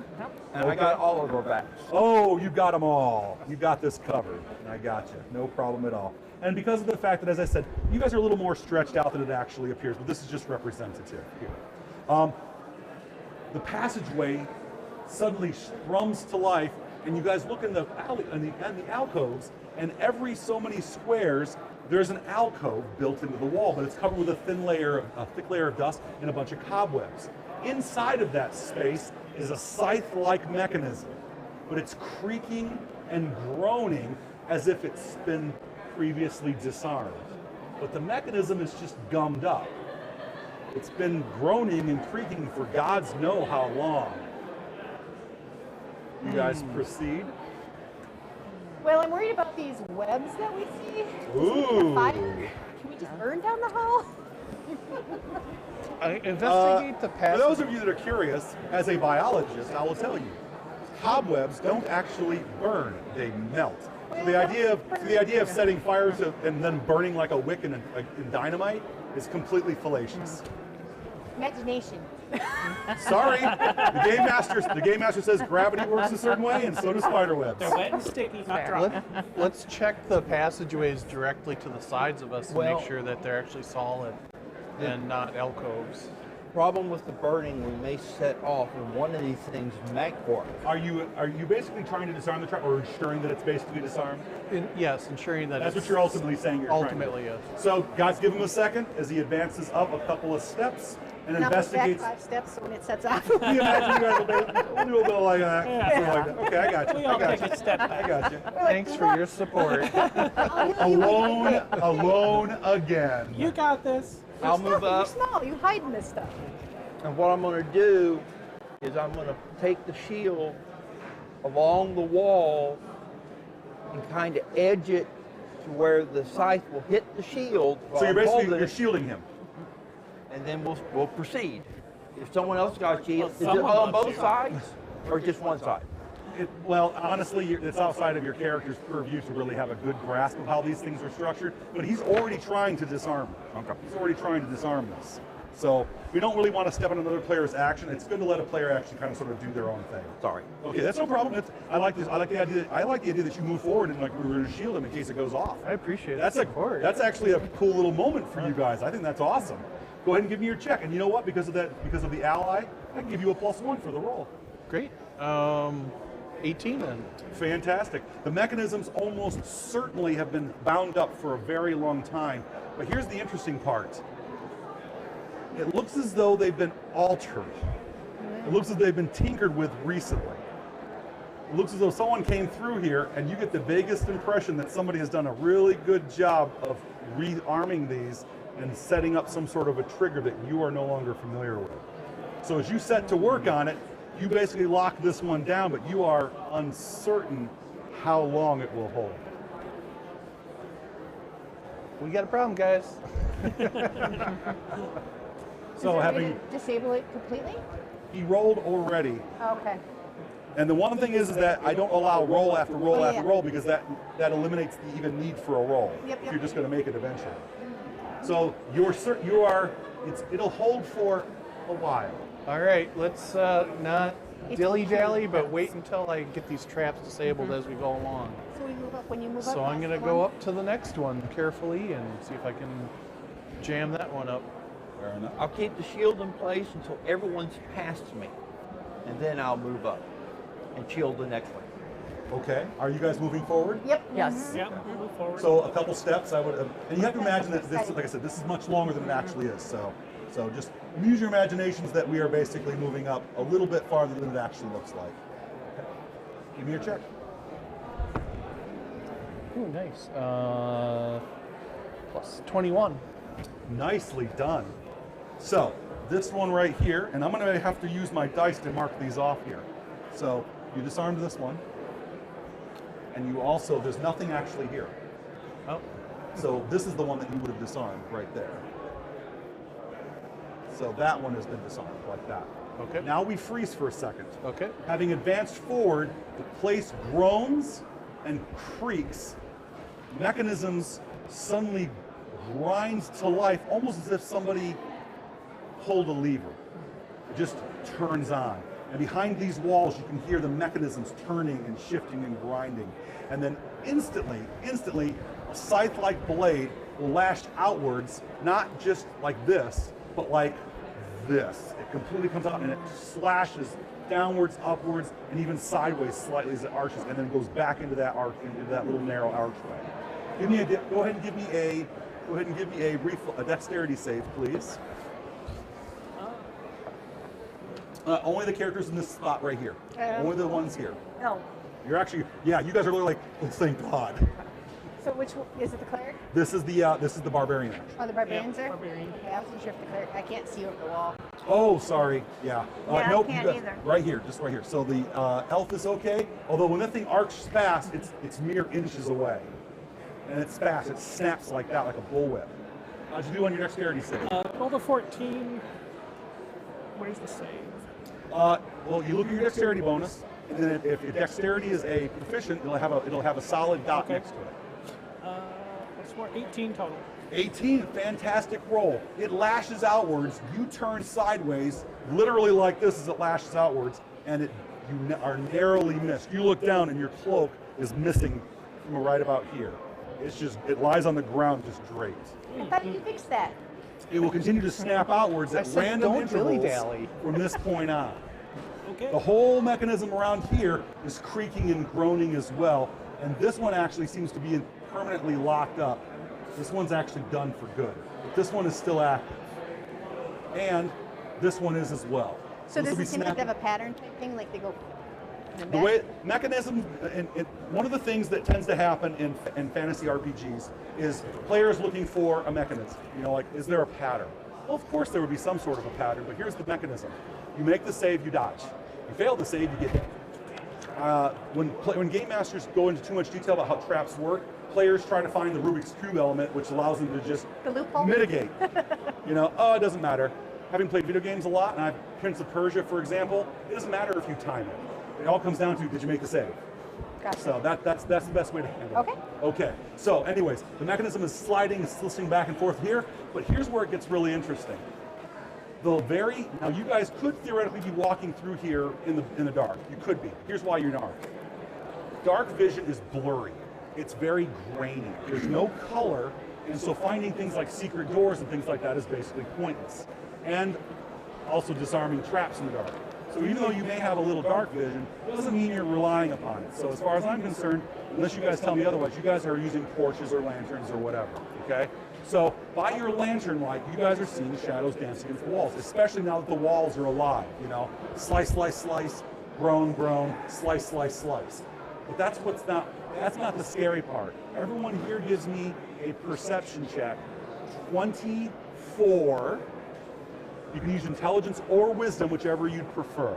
Now, here's Sound-based or? I would say no, it is not, but it is visually based. Okay. Now, whether or not you get to use your perception depends upon your character. So, you definitely, right? You ambush, definitely. Elven Wizard, unfortunately not proficient. Sorry. As far as you, the Dwarven Cleric, not proficient. As far as you, Dwarf Fighter, definitely proficient. Definitely proficient, because this is an ambush. So, add your proficiency bonus, or don't. Roll your dice, hopefully getting a 24. So, Nope, I got an 18. going around the table, we'll just kind of do one of these numbers. If you fail it, you're just surprised for a round. Nope. Nope. Nope. Nope. Nope. Nope. Nope. Nope. This is one of those great moments that happens once in a while that is just terrifying. Because the uncertainty of it is all of a sudden, it's silent, it's quiet, and all of a sudden when you guys realize there are twice as many shadows cast on the walls as there are you. And all of a sudden, the shadows who are of you morph into twisted, writhing, sinuous, hungry, grasping shapes. Rough parodies of humanoid figures with added details for extra horror. The shadows dance across the walls and are among you, are literally among you, like so. I can't see it. So what I'm going to try to do, my friends, is let me see what I can do here. Oh, I can't take the. Can I take the wall off? Everyone has a being Oh. in my shadow, I guess. Can I take that off? Oh, I can! Look at what I can do. Oh, I'm undoing all that great work she did. Sorry, Ann. There we go. Make it a little more friendly for my dear friends here. There we go. Oh, he's drunk. Drunk shadow. Must be the dwarf. Okay. Dwarf was looking, knocking back the That's dwarf's where all liquor. my ale went. Oh, I knew it. Why's the rum gone? I knew it. He's been blaming the shadow for drinking all of his ale, since you guys have known him. Okay, so is that a little bit better, my friends? Yeah. Cool. Great little detail, but you know what? You guys have got to see what's going on. No problem at all. All of a sudden, holy crap, way too many shadows. And as I said, they're grotesque parodies. They're elongated and stretched. It's like taffy made of darkness, silent darkness. And what's really scary is where the eyes should be and mouths should be, it's just empty space. It's just like a hole. So these guys look like they're made out of black paper. We need Peter Pan. Oh, dude. I wouldn't want one of these things sewn onto me. Yeah, but Let's see he here. knew how to get Kaboom. Shadow back. Well, as I recall, Wendy was involved in that as well. That's so true. Wendy was involved, so Well, that's your name, right? No, okay. cool. I'm happy with that about there. And the worst thing about this is the walls suddenly come alive and rats the size of beavers will come out, but they won't actually engage. They just wait and watch for these things to rip the souls right out of you, and they feed on what's left. But the rats just sit there, little eyes aglow with red, waiting for you guys to drop dead and your souls being ripped out of your bodies from the icy touch of the shadows. Okay, let's see here. Everyone's surprised. I'll just make those attack rolls. Okay, starting over here with the Dwarven Fighter, I believe. Hitting defense 24.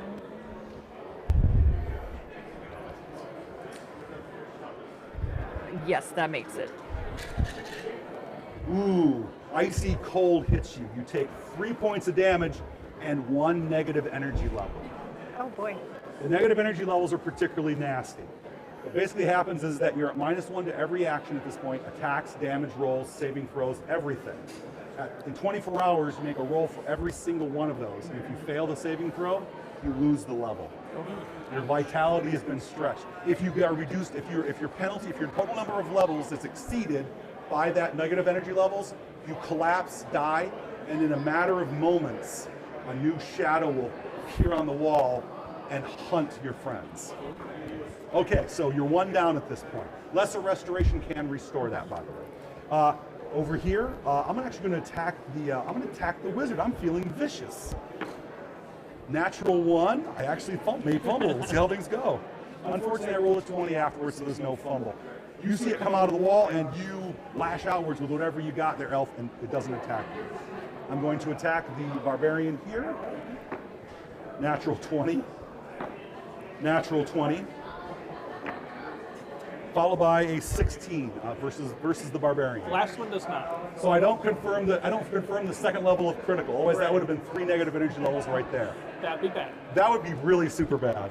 But you will take the full the 2d an extra die of damage from the critical. You will take a total of 4 points of damage and 2 negative energy levels. Ouch. And let's see here. That was pretty brutal. I'm actually going to move him over. There we go. Attacking the Dwarven Cleric. Horrifically bad roll. The Dwarven Cleric reflexively swings the weapon and clobbers the wall. No hit. Against the Elven Fighter, Thank you, Silver. hitting a 25. You hit. And taking 2 points of damage and a negative energy level. And last but not least, this ghoulish figure here, this particularly gruesome large shadow, maybe from an ogre or a really big barbarian. I hit a 24.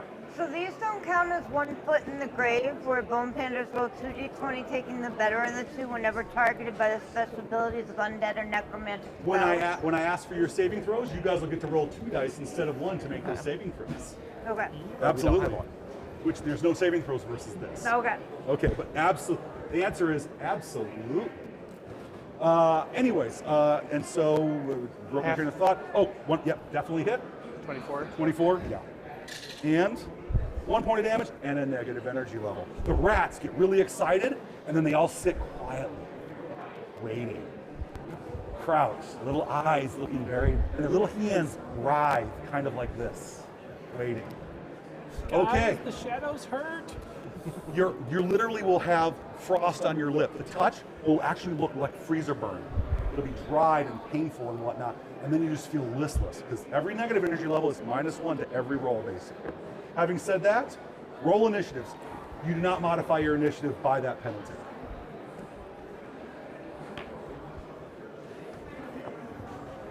May I see one of your cards really quickly? Thank you. While they're rolling, folks, I'll give you guys an idea of what we're talking about. every single one of our factions is represented by one of these really cool placards. The placards list some special abilities specific to that particular faction, or in this case, the adventuring company. And the abilities the Bone Pandas have are 1 foot in the grave, which lets them basically roll 2 dice to resist necromancies and stuff. Steely Nerves gives them a +4 on the resisting intimidations and magical fear. And they also get dark vision ability. They can see in the dark. Not particularly well, but they can see in it. Thank you very much for the loan. Okay, my dear friends. Fast as death. Let's roll some dice, shall we? Okay, roll those initiatives if you haven't already done so. Starting off with 12s. Got 12. 12 goes first. I will go ahead and would rebuke undead work for these? Would I know that? Yeah. Okay. That's what I will go ahead and do. Okay. By the holy hand. Exactly. Now here's the thing.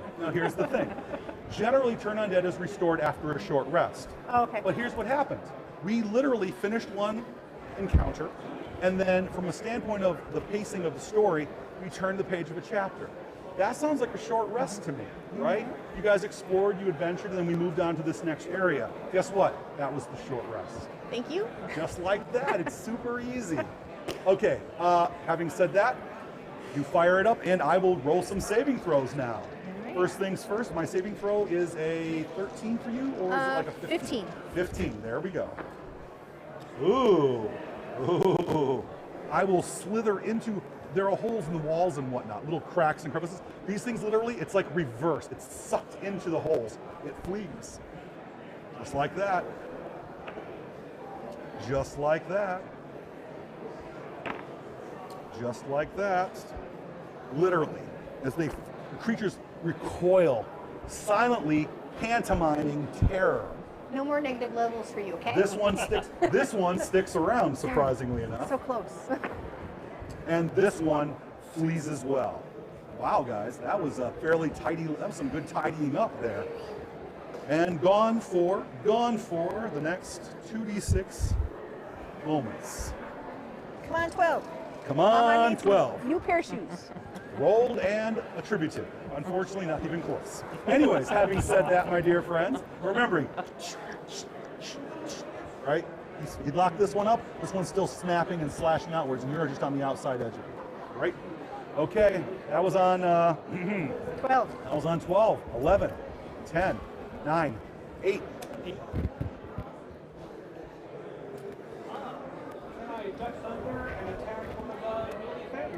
You may absolutely tumble underneath. This sounds like a great idea with negatives.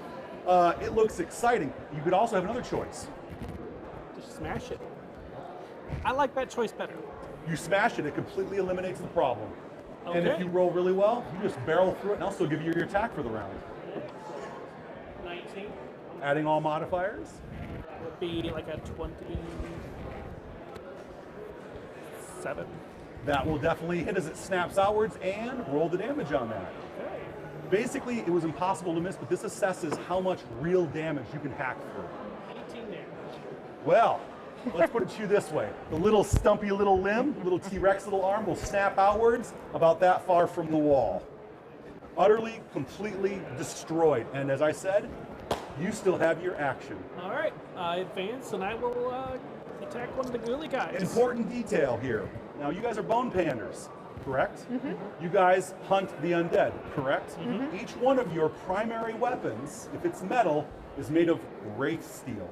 Wraith steel is a naturally occurring material that actually grounds out and injures the undead. And in this case, it can actually hit shadows, wraiths, ghosts, and non-corporeals.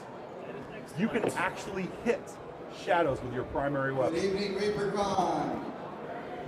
15. Has anyone seen Ron? 15 to hit. You have an ally nearby for a +2. 17. That will hit. Good. All right, Shadows are extremely slippery. full damage, 18. Like taking a piece of paper and tearing it in half. The two pieces hit the ground and boil away. Faction versus faction. Nicely done. Each table will Nicely done. The rats, seeing their meal, will actually hunker backwards, snarling and growling, and they're getting the hell out of here. Are you guys gonna let them go? Yeah. Yeah. Cool. No reason to belabor it. You guys recollect your minis. The cleric in me wants to think about throwing Recollect your minis. Been watching. Here's your Shark. barbarian, here's the Prince. elf, here's the halfling, here's the dwarven cleric, and Thank you. fighter, fighter, and fighter, and fighter. There you go. Let's go ahead and clear this real quick. We'll give my associates a moment to grab the terrains. A quick assessment of the time. We are doing fabulously here, my friends. Quick drink of a little water.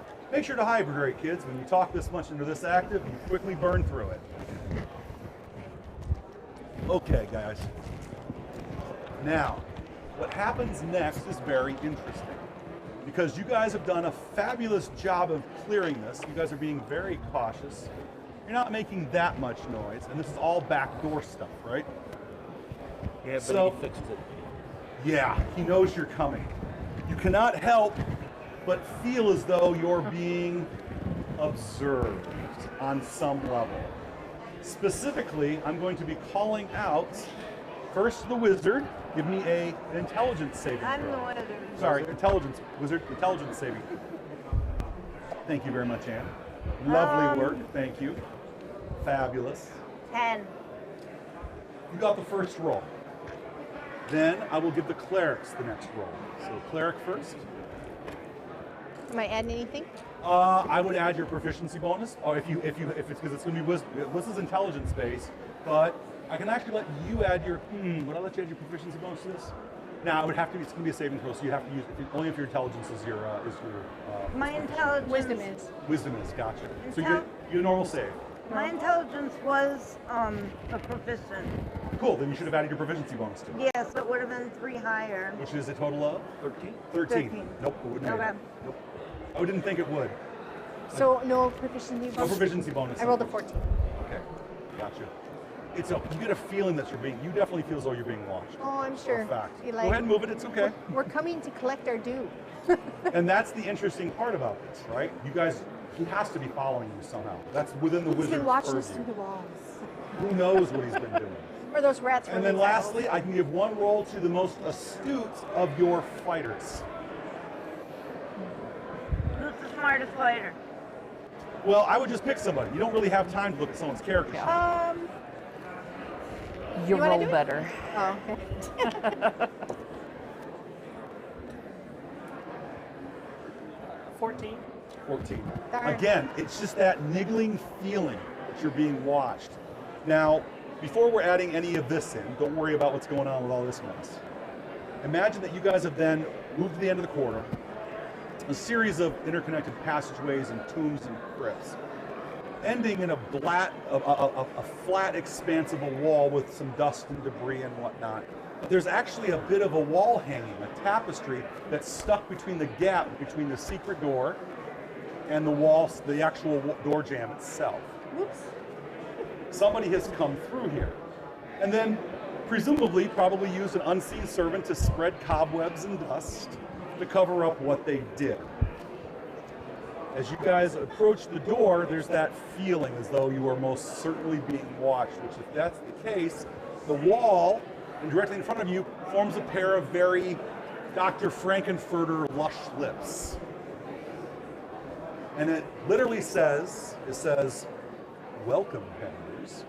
Welcome to your dooms or an excellent opportunity for you. I, Lucretius Lurch, have put you through a series of morbid tests. But this is to test not just your mettle, your skill, but also your nerve. No doubt you are very angry with me, and you are free to step forward and take your best shot. Or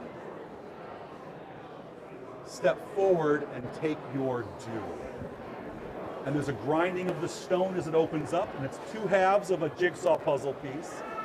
And a large space is revealed to you guys through that secret door, which would be right here. There's a glimmer, and a chest stands right there, cracked wide open, glimmering. Several valuable reagents to be found there, and a small fraction of what is owed to you. And a voice can be heard, again from that talking mouth, which then slides to the adjacent wall. And it says, an opportunity, a grace, opportunity. Step forward, take your due and leave, or step forward, take your revenge. Or step forward and seize your destiny. In which case, the lips then fold in on themselves and actually turn into black sand and then just flow down the wall and disintegrate. Right here. That's where the secret door will be. It's trapped. The go. I know, that's what I'm like. My brain is like, that's a mimic. Yeah. You know, it's funny. The last time I used a mimic, it was actually an NPC that helped the players, and they actually like him. They're like, he's pretty cool, actually. He actually told them about the troglodytes. He was lonely. He just wanted someone to talk to. Although when he spoke Giantish, he had a bit of a lisp. All right, I am checking the doorway before going into. Give me a check, my friend. Before going in. I don't have T-Rex arms. Just a 10. Just the 10. Everything looks like a trap when you're intensely paranoid. But you know what? It's served you very well over the years. Nothing looks untoward or even illusionary. So if you were doing this, the only way to find out if it's truly a trap is to step in. You stepped in, What's my nothing character happens. Just glimmering coins, overflowing in fact. All right, now I'm checking the chest, making sure that's. I actually factor that in. Usually when you search a space, I usually have you search a space about that big. Okay. But you only roll a 10, so. Does our wizard have a spell that would help us move the cards around or pull something out of the chest first before you step up? Mage hand. I also do have find traps.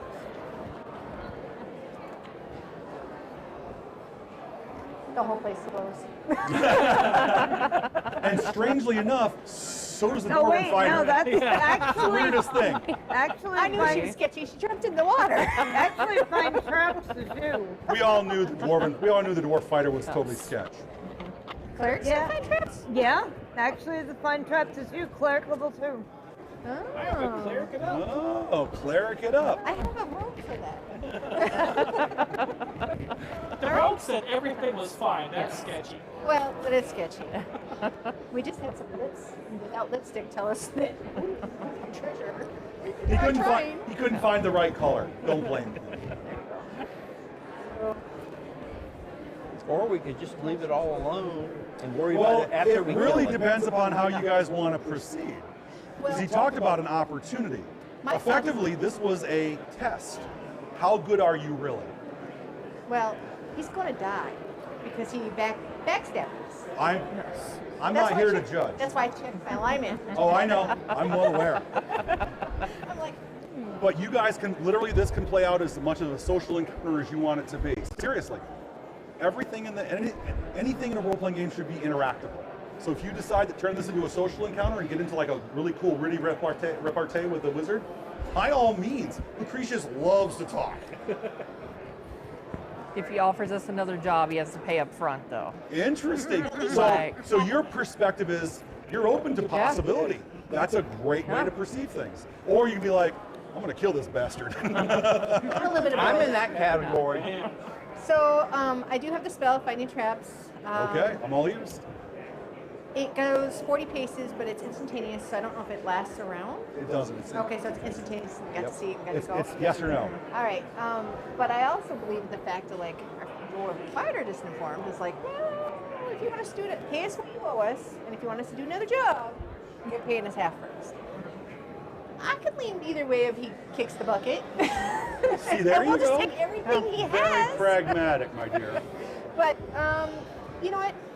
I only get so many spells. That's true. But you do have devotion. I do. Yeah. So devotion is an ability that allows them to regain a little bit of spell power during a short rest once per day. And their level, they can basically get a first level slot back. Wizards can do the same thing, although theirs is called diligent, as I recall.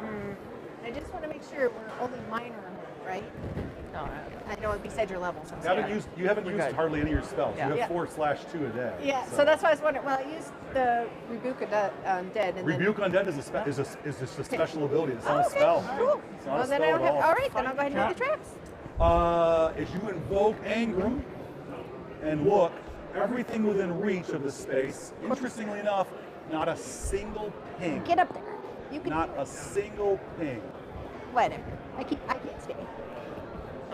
But you can practically taste the jewels, gold, and exotic reagents in that pile.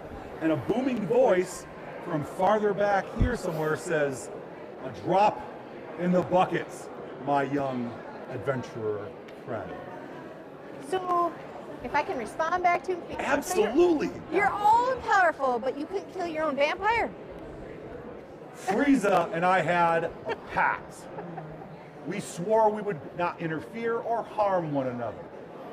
I didn't lift a finger. No, you didn't. You paid us. Not paid us. Morality is the burden of the weak.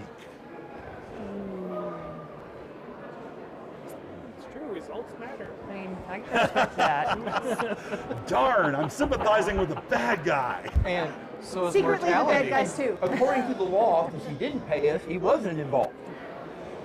In his mind. Peanut gallery. Be very specific with your contract. Well, I'm assuming my other comrades are behind me. What No, should we do? I'm going through and I'm heading to the voice. I'm heading going to go towards kill the the voice? bastard. Oh, So, may I suggest you be a little sneaky about that?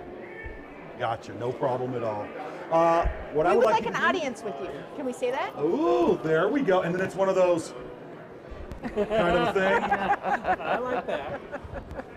Kind of thing. It wasn't me. You just said that. I I'm didn't just, do it. you guys are bone panders. You guys are used to communicating and being skullduggerous, scumbaggy, very opportunistic, grave robbers. I'm nominating the cleric for a fortune point. Oh. Well, I say we go ahead and have our meeting. Maybe they can make us a cup of tea. And we will see where things I go. need a stealth roll on your part. If anybody else would like to position themselves, because you can fan out, explore, fan outwards. Oh, and I let Try you to guys know I position don't see any yourselves. traps. I said that he was in this area somewhere, as Boomie, assuming he's not doing something cute with like a prestidigitation cantrip. Can you do that to me? I'm icky. I am definitely trying to be stealthy. So adding dex or I would say that you're setting up an ambush, correct? So I would say that you can definitely use your proficiency bonus and your dexterity bonus. Actually, use familiarity, not proficient. He's the most stealthy of the two of you guys. Don't forget your character's bulk rating on your armor. Bulk prevents you from doing things like swimming and tumbling in full plate. I've seen the videos of the guy. It's not legitimately constructed plate. He's not wearing all the levels. And quite frankly, you shouldn't be allowed to wear Gore-Tex and claim that plate mail on top of it is equally protective. It's dumb. 9. Okay, that gives me an idea of how effective you're going to be. No problem. And I assume that you are going where? I'm trying to work my way towards the voice. Correct. On So if the- I was off said, to it. so if If I I said find- he was here, what path would you like to take?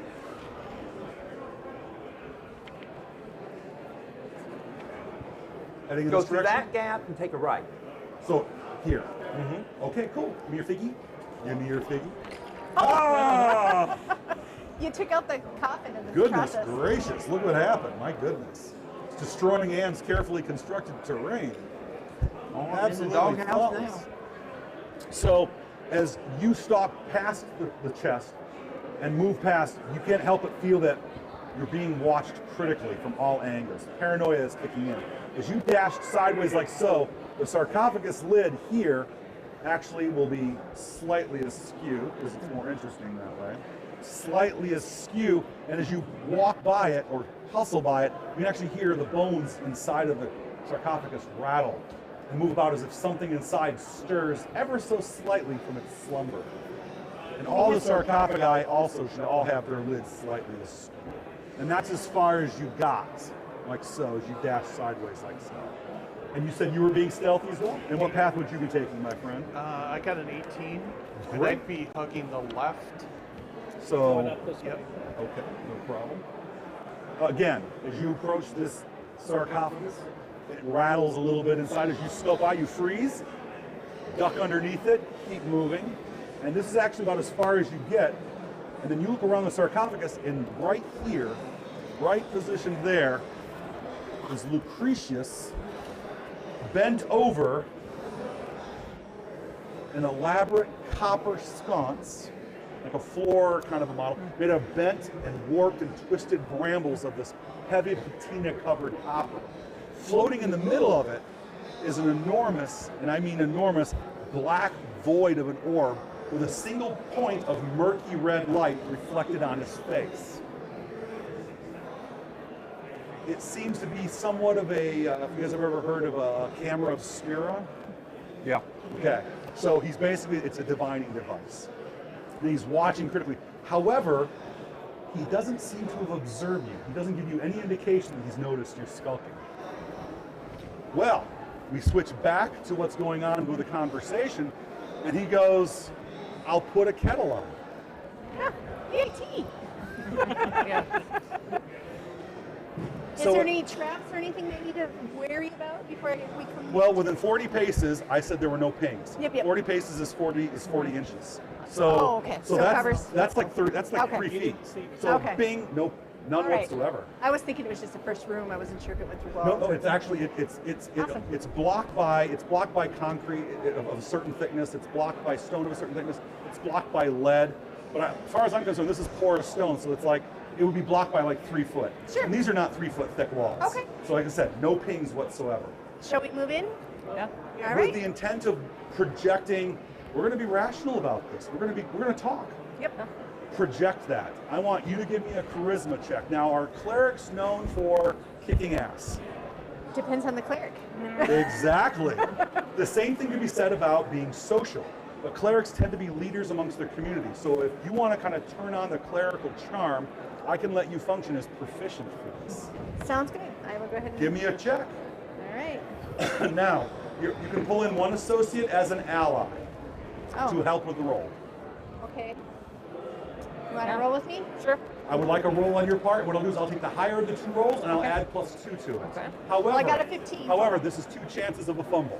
Sure. And one fumble will screw the entire scenario. Well, not And if I have to scenario. have a cookie. You have a fortune point. Exactly. Not a fumble. Not a fumble, but Pretty damn close. 2. You're cooking and she's like reaching for the Yeah. oregano and you're like, no, the no. ancestors didn't say that. I'm the juggernaut. Yep. Uh-huh. Well, we are dwarves. Yes. We're proud to So, moving figures is where they are. Let's, I assume through the middle because it's Yeah. kind of sort of more open Yep. that way. You guys dash the elf who hasn't really moved but is kind of ducking behind the sarcophagus here and is not hiding particularly well. As you guys move past the sarcophagus, it rattles and moves a little bit, actually sits up, and Lucretius over the sarcophagi looks right at that one and goes, sit down. and literally orders the creature to sit back down inside. Be like, no bones. Lucretius steps actually onto the steps and walks backwards and puts his hands up his robes, and there's a little poke as he readies something underneath just in case, the same as you guys would be cautious. And the light fades off of the device. Oh. His concentration spell has You come. guys moving forward, and I assume, are you with? Yep, I'll come up to What about the wizard and Exactly. Let's get them moving forward as well. And is this the order you guys would like? Is this cool with you guys? Yeah, You be sounds good. first. Fair enough. You I'll were be talking. Since I'm the chatterbox of the group, it's fine. And your total roll was? Mine was 15, hers was less. Yes. So no modifier, Yep. bonus So- or penalty. So 15. So you're exuding Yep. basically an average target number for most things are like 10. This wizard probably he didn't get where he is by being an idiot. So he looks intensely skeptical. And he ain't buying it, but we're going to keep playing it out because he's rather curious what your game is. What my game plan is? My game plan is to get my money that I was owed. And if you want to do some more job, Lucretius is an older fellow. He's in his 40s, but he looks much older than that. He has a series of unhealthy growths that seem to have a pulsing life of their own under the skin. He's not like a plague-bearing Nurglite or anything, but he most definitely has an unhealthy look to him. Fingernails are long and blackened. He most certainly did not brush his tooth this morning, which is more like a series, his mouth is more like a series of broken gravestones and sharp fang-like growths. Long, graggly beard, everything that Gandalf isn't is this figure. He's even stooped with one hunch and a forward hand that's a little too sticky and icky looking. But his hands are currently up his sleeves. He goes, I am most gratified that you took this opportunity to embrace discourse over violence. Come forward, Master Elf. You are welcome here. Oh. Can't You rolled a sneak and 10. plate mail. You rolled a 10. You can, you just need to roll better than a 10. Lucretius says, I have much more. Frieza was wealthy. She was a bit of a stockpile. I would be happy. An order of double to pay you to smooth over any misunderstandings. He's got a hooked aquiline nose, too. Dude could not look more sinister if he tried. You look like you need some medical care. I am well. Alchemy serves me better than any physic. In Well, which case, if he I was in your shoes, I probably would do similar things, so I can understand and I can relate. So I'm willing to partake in further adventures if you're willing to give me a little bit of money up front. yes. Besides Money. telling us no. You do realize money is fleeting. Power is where it's at. That's true, but I don't know if I want to take on the certain power that you obtain. Power often has a price. Everything has a price. But when he looks over, he makes a simple gesture.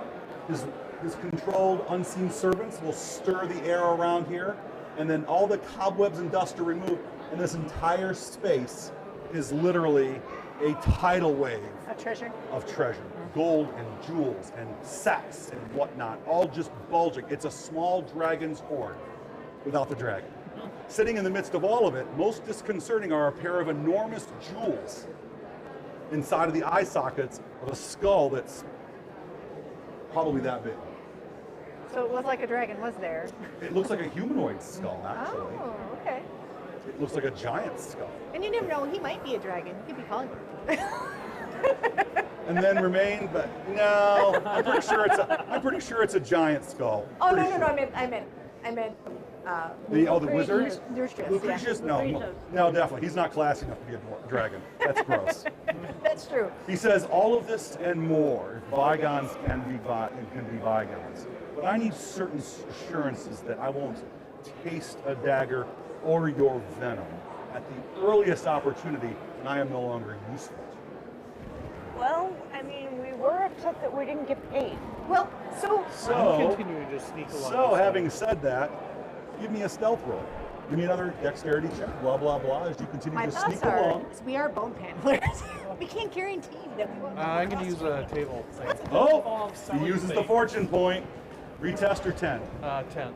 Okay, for a total of? 16.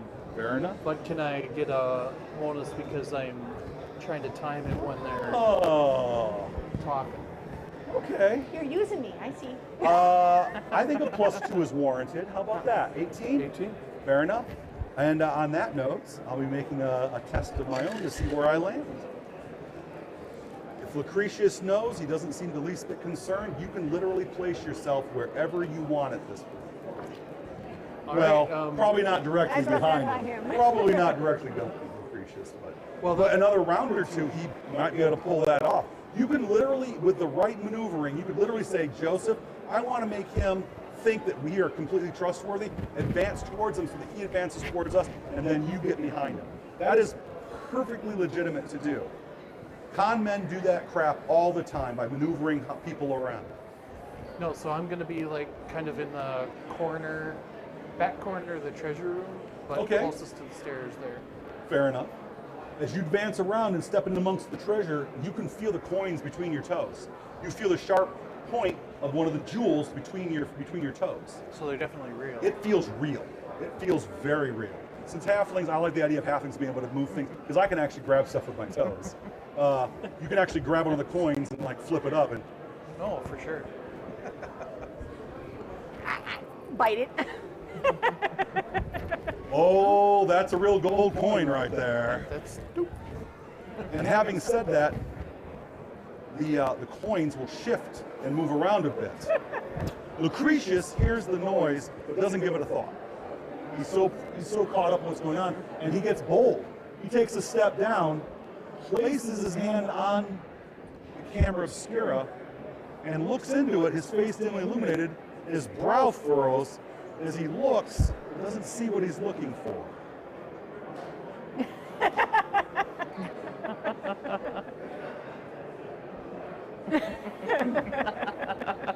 But he's so caught up in what you guys are doing, he doesn't address it. So what kind of jobs are we talking about here? I mean, because you could always use a little bit more money than what you have here. Oh, there's so much more to be had. Well, inform me. He steps down. Maybe you guys And I'll should step a up. little. Yeah, I'll walk up to him. I mean, and I do have my hands out so you can't see that I'm doing any funny Move around the business. other side. Yeah, Oh, here? that's Right. Yeah. Here? I'll move over that side. Yeah. Fair enough. His eyes are darting left and right. And do you have the tea? He, There was mention of tea. he He did. put the kettle He on. says he'll put a kettle on. Master Elf? Shield, putting the sword up, getting my sling bag out, and quietly heading toward the goal to scoop some in. Okay, I got it. So almost like you're taking your due. Gotcha. I was Lucretius sees you heading that direction. Out comes and he says, more and more, Master Elf. More to be taken, more to be acquired. This is the vast resources. There is a churning in the bowels of this place. We merely have to harness that power, yoke it, shape it to our needs. Barrowgate could be ours. Don't let the founders make poor choices. Ever wanted to be an alderfolk? All of this could be yours and more. But we have a few little tasks to perform. A little job here or there. I know a few tombs with residents that need to be cleaned out. There's a certain lich that's been particularly problematic. Eliminate that creature, take what you will, bring back a few items for myself. I'm willing to negotiate. I This mean, is sounding we could be pretty good. mutual beneficiaries. the only beef that I had with him was he didn't pay us for a job that we completed. And you have every reason to So- be, I have every reason for Yeah. you to be cross with me. And I mean, an ally for the Bone Panders is an ally for the Bone Panders. So So true. if we can be paid for what we accomplish and we can get safe passage out, so we actually walk away with what we earn. There is one little niggling thing that I think that definitely bears mentioning. You will have to renounce all future associations with the Bone Panders. To be my vassals, my thralls, if you will, I would expect an assignment of a Gisa, in which you would assure me that you wouldn't do anything against me or my various ambitions. I'm more interested in a independent contract sort of thing. I'm afraid this is quite non-negotiable. I am It trying goes to to sneak catch. up behind him. He's watching very critically at this point.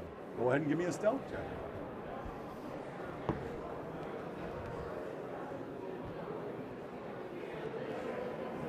24. Very nice.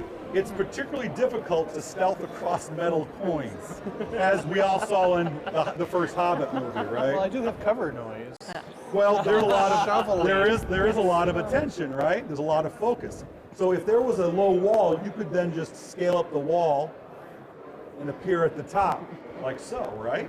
Am I wrong? No. Since Okay. I'm in the back, I'm Yep. going to use spider climb, go up the wall and across the ceiling to try to get behind him. Well, the issue is at this point is that am I not aware of where you are right now? So if you suddenly just went up the wall, I would probably watch that all happen out. Oh, right. There's no, now if you could just turn invisible and do that, that would be perfectly reasonable. But if He you knows want to, where the if you five want of us but are. here's the thing, if you want to make yourself scarce and make that happen in the next interval, sure, by all means. Or what if, this is kind of a little amendment, a little adjustment, if you guys will. You could, since none of you have magic items, none of you asked for anything, right? You haven't needed Potion anything. of invisibility. You could literally say, she knows, you can literally say, hey Joseph, what if I had a potion of invisibility? I'd be like, that's perfectly acceptable. So you let that vial drop with a crash, you fade from view, and we'll see what happens next in the next little interval as you cast Spider Climb. Well, what I was also going to say is, if you were doing spider climb and he's watching you, his eyes are on you, not on him. But once you start going up the Spider Climb, he might just be like 3/10 over. Okay. And when you're dealing with a guy with like a 19 intelligence, he's thinking a little ahead. Oh, sure. So you know, but you guys are playing the game, which is a good thing. While I'm blocking my front where he can't see. Well, you were scooping up coins and filling the bag, right? Yes. Okay. And since I have bolo proficiency, I guess I would like to have a bolo on my pack. Oh, sure. And I will ready that, then I can turn and throw it, hoping to entangle him once some we way. trigger it. So you ready your bolo? You got it, man. Cool. We're literally just front loading the opportunity here. So my good friends, quite non-negotiable. And that's where and then there's that cold feeling in the room. And at that moment, a tray will rattle into view as it zips down the steps. And there's actually a very nice little teapot, actually. A nice little iron teapot, steaming with some very cute little china cups. And at the mention of the word thrall, Ooh. I will not be a thrall, and I Yeah. two-hand it. Fair enough. We spring in for the attack. Reflex action, shield spell. In which case, death it will be. And he makes a gesture, and there's a rumbling, and that treasure begins to grow in height. Wow. It's only about twice as tall as an average player character. Unfortunately, we don't make an intermediate-sized skeletal giant. However, as it rises, it literally, a mountain of treasure just runs down the length of its skeletal body, hits its ribcage, and makes the delightful little plink noises as it races down. And it looks down, and then the thing just shakes its head, and those huge gems are still in its eyeballs. Roll initiative.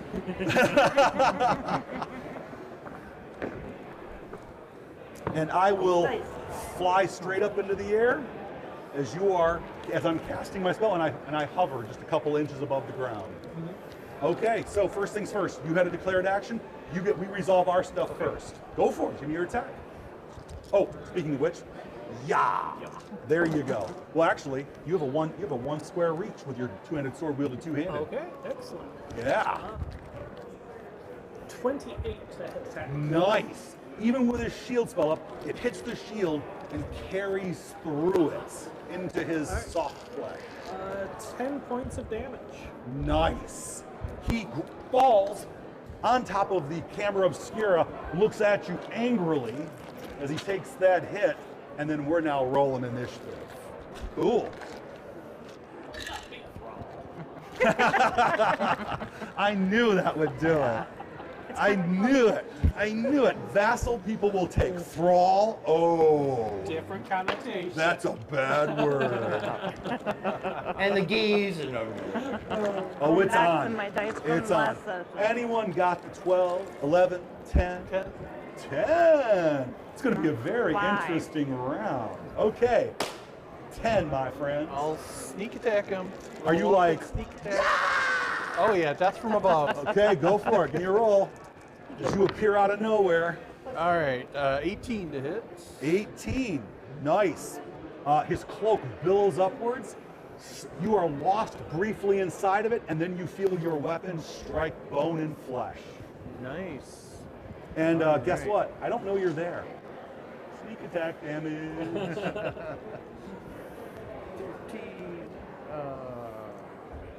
16 damage. 16 damage.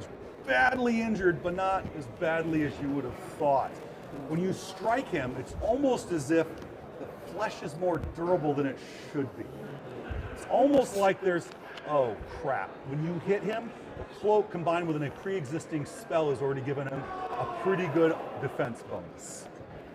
You actually felt as though you struck like maybe almost demi-plate with a hit.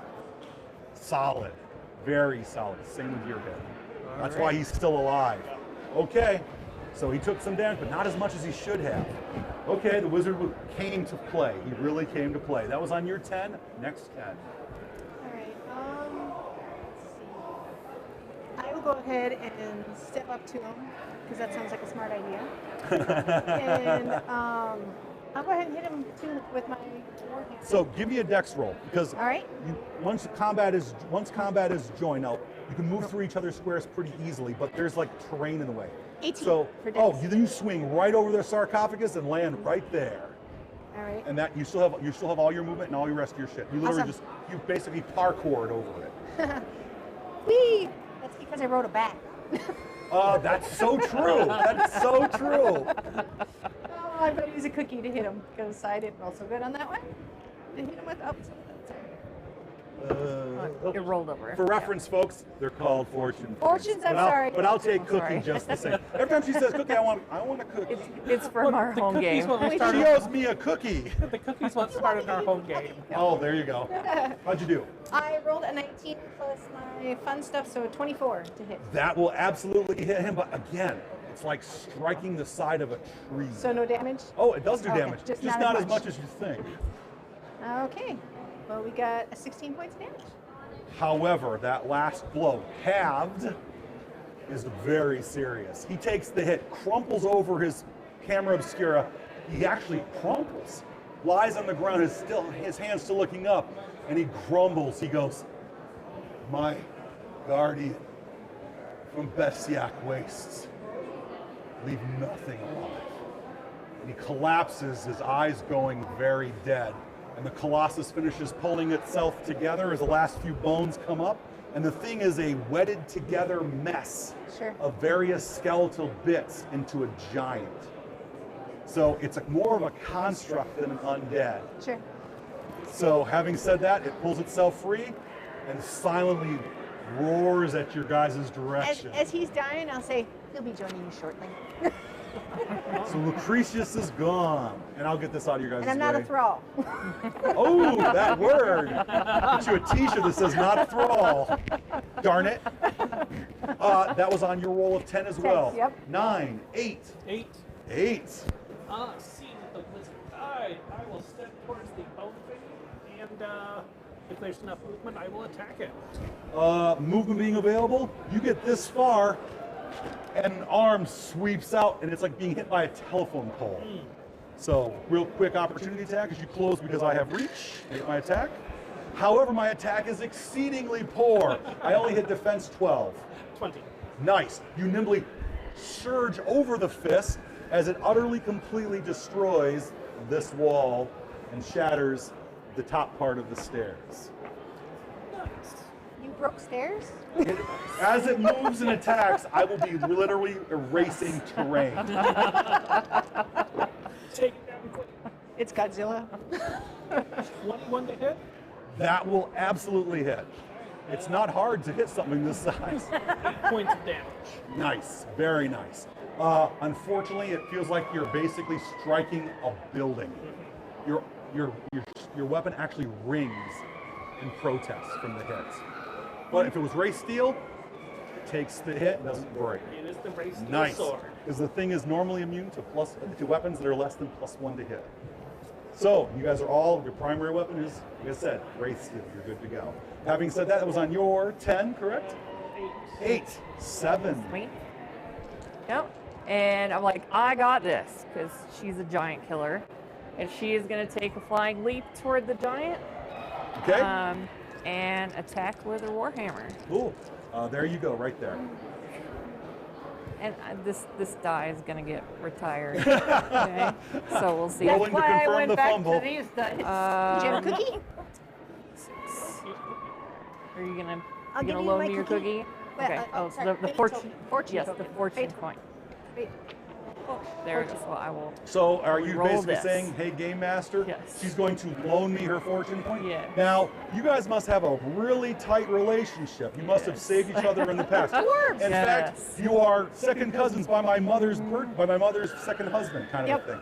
I will accept that, absolutely. Blow on the dice. Give some luck Natural other than 20, mine. natural 20. It's better. It's better. That's So, 20 to hit. You swing in, dodge its sweeping arm attack as it's ready to smash you, and you watch as it does something that you don't expect. From its hip, it produces an actual bell, like a Liberty Bell type of a bell. Would you get a +2? So instead of attacking you as an opportunity attack, I'm just prepping the bell. Okay. You have your damage roll. Yes. That is 6 points of damage. Nicely done. And she does have a +4 for defense because of her giant killer status. Against giants. I'm an undead. I'm an undead. But here's the deal. This is what's interesting. I am built off of some of a giant. So, I'll consider it. If I attack you, I may actually, you know what, it might only be +1 or something, but you know what, I'll give you something for it. Okay. Because you're absolutely right. I hadn't even thought about the giant You killer. know, he's pretty tall. He is. But then, So, the rest of that them was are on your times. 7, correct? Yes. 6s. No, I was 7. 7, other 7. When this started off, I had dropped Bolo. What, you don't want to use it here? No. I was sitting here. I pull my long sword, two-handed. In all seriousness, why not? Too big is not going to wrap up anything. I didn't say that. Might be Remember, magical.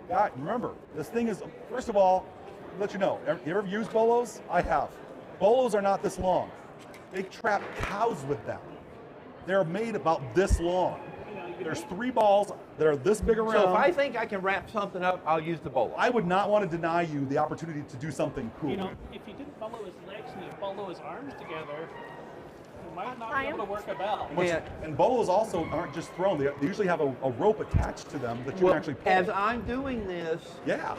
So I'm don't let me- yelling, silence the bell. Give me a roll. I don't know what. 14. Nice. Now, real quick, I am large. You have you've hit it. It may potentially grapple something. I'm going to give myself a quick saving throw and see what, based on strength. Strength is proficient, as you would expect. It wraps around its right arm, which is close to its leg as it's preparing that bolo. It wraps around a couple of its ribs, and you bought yourself around without me using the bell on my action, which is coming up very quickly. That was on 7? 7. 6s. I go on 6. Okay. I'm going to burn my action to rip the arm free, like this. Quick strength check, not a saving throw. Rips the weapon free, but that's my action for the turn. I free it, and as I shake the bell, I go, boom! Everything nearby, every single rock jumps, fractures, turns to powder, and the entire place shudders and rings. Just by loosening up the clapper. So, that's a little taste of what's coming next round. That's my action on 6. 5. 5. Casting Shatter, and I am invisible, so I don't know if that gives me any kind of a.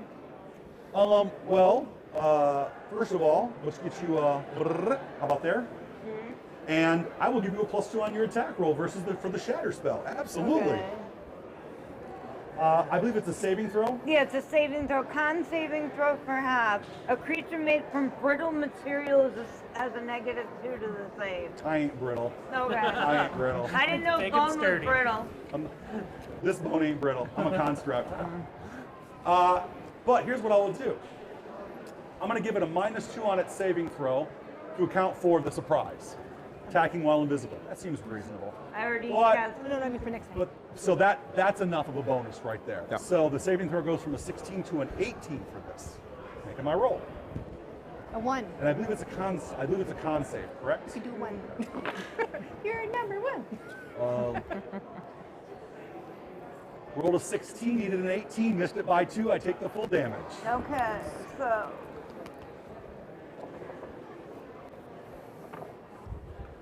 20 points. Ooh! Bone ripples. It's like watching a skyscraper partially explode. You see ribs blowing off of it. The thing struggles as it is blasted backwards, and all the nearby stonework, assaulted, also breaks and fractures a little bit. It reels, and as it recovers, it growls, its head rotating around. It actually rotates its head back in the direction and looks back towards where you're standing, and you're now visible. Yeah, no, I knew I'd You be are visible. absolutely No, I knew visible. I'd be visible. And it looks right at you with its gemstone eyes. Light flares to light, and it's actually got beams like you're in the high beams. That was on your 5, 4, 3, 2, 1. Top of the round. Roll those initiatives, gang. I may be big, but I'm actually kind of quick. Ooh, it's a good round for Joey. Finally. God, my initiative rolls all day, but suck. Anyone got the 12? Oh, nicely done, Mr. Elf. Lay it on me, brother. Two-handed long sword. Yeah. I'm on his right side. Mm-hmm. I would love to cut that wrist off. Ooh. Called shots don't work particularly well in D20 powered games. But if what you're attempting to do is to disarm me, that's a maneuver and perfectly within the realm of the game. I'm trying to get that bell out of his You're trying to hand. disarm me. Go for it. Give me a roll. Now, you would expect something like this is going to be modified by its size. The difficulty for this is you need to give me a DC 18 roll for this. It's hard to disarm creatures that are really, really big. Maybe a what?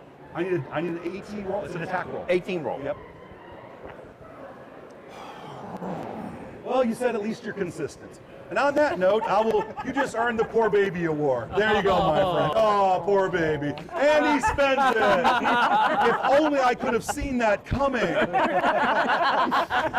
Hold on, here's my shock face. In case we didn't tell you, last game was not good. Now, fortune is in your side. Lady Luck is here. Roll the dice. You're not taking 10 on this. No. You gotta roll. 15.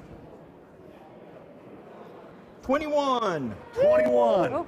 You bounce off the wall. Bounce off, probably stomp on, this is great. Step on the dwarf on top of the head, and then hit the wrist. The bell, all 400 pounds of it, clang, hits the floor, shattering it in places.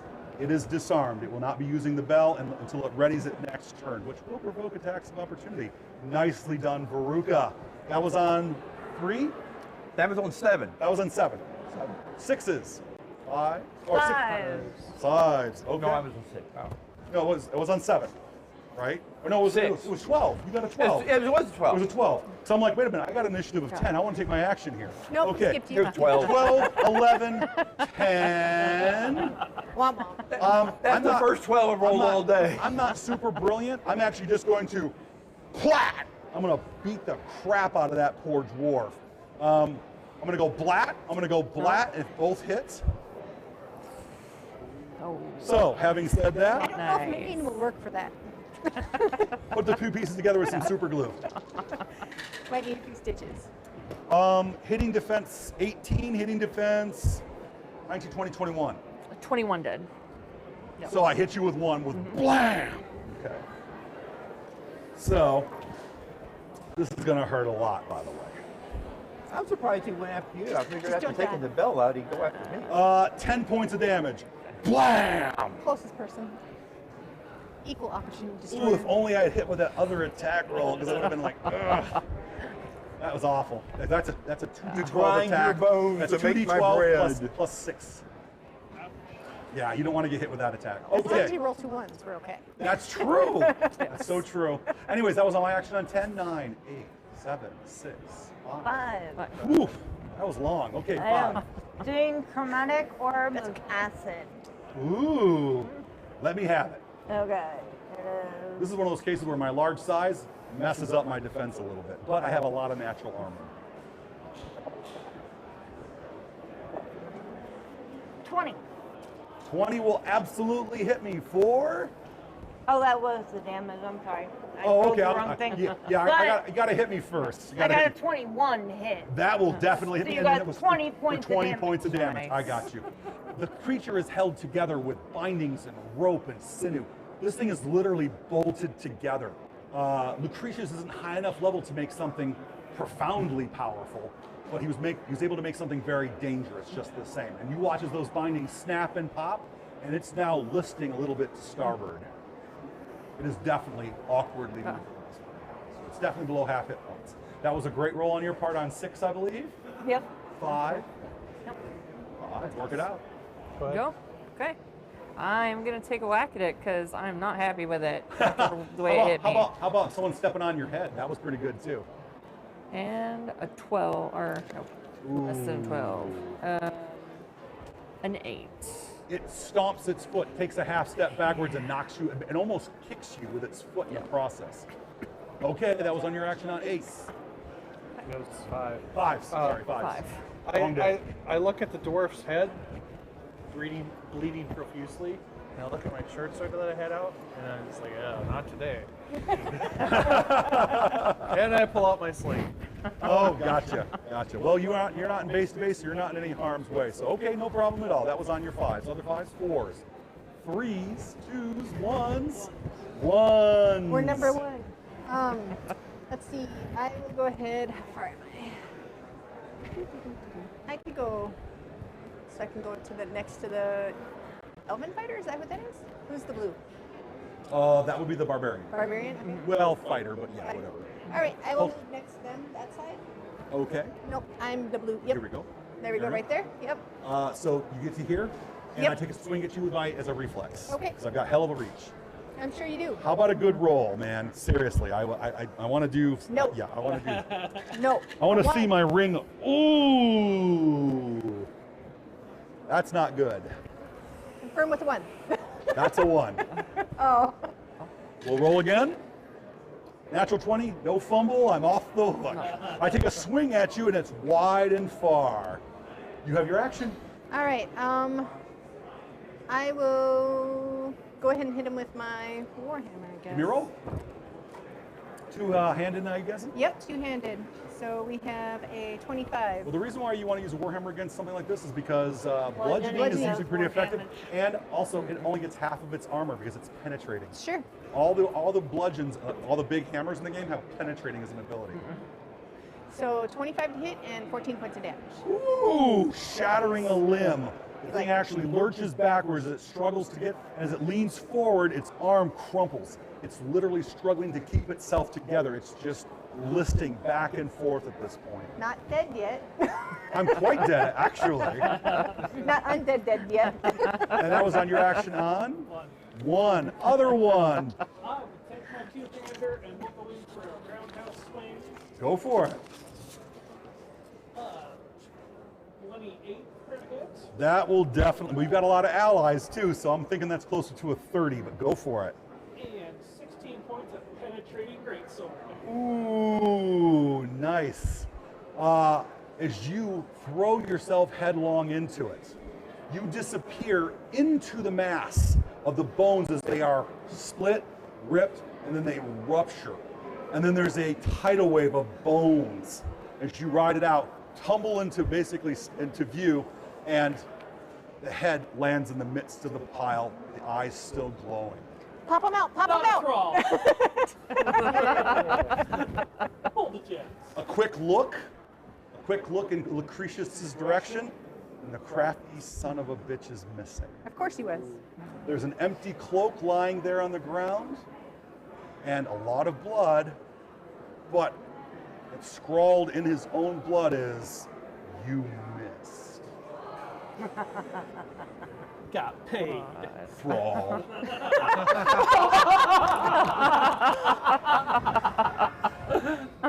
Not a thrall. A quick look at all the goodies. Steal. The camera obscura, the loot. The next scene is our group of heroes walking out the front door. Piles of loots dragging over your shoulders like so. Every bag, every sack, every reagent gathered up, cleared. Can we just keep this as our lair? No, we need a headquarters. I'm all about equal opportunity. A quick look around. You know, a little paint and some wainscoting, this place will really, really bang. Yeah, but if we're in the Barrow Gate and the mist and all this stuff, we'd have lousy neighbors. So flash forward to our group of heroes in Barrowgate, drinking, enjoying things up, and the other Bone Panders opening up the book. And Terrazinia, the guild, the chapter mistress of the place, and Sir Deckard, who's the co-chapter master, look at the books and they stand very critically looking at your guys' bottom line. They take their cut Of course they do. and they simply say, "What are your plans?" What do we do every night, Pinky? We tried to take over the world. And they simply, she looks at him and says, "The Lich?" She goes, "Oh, I think they can take me." In which case, a bringing round holy of water. drinks is purchased. You guys get to live high on the hog. A quick round of applause for my heroes for kicking ass and taking names. Round of applause And- for you. For those of us that joined us on this adventure, thank you very much for being here. It was an absolute honor and a privilege to make an ass of myself in front of the whole population here. And Wait, that wasn't making yourself an ass? I don't think so. I am a professional ass, I'll have you know. I get paid. Having That's a said high-class that, ass. I want to thank my players tremendously. You have no idea how grateful I am to have you in my orbit, considerable as it is. And I have no idea this means nothing without good players. And to have you guys in my orbit is an absolute honor and a privilege, and I thank you guys. Yourselves another round of applause for being absolutely amazing. I want to give a quick shout out to our good friends Ann and Frank and the rest of this amazing crew for kicking butt all over the place. Thank you guys very much.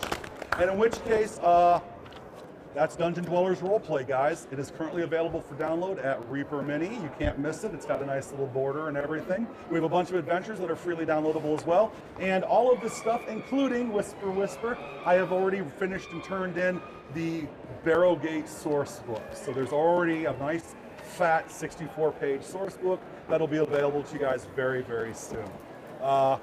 In the meantime, please play the game, enjoy it. It's yours now. Have fun with it. And I look forward to reading your comments on the forums, on the Discord server, etc.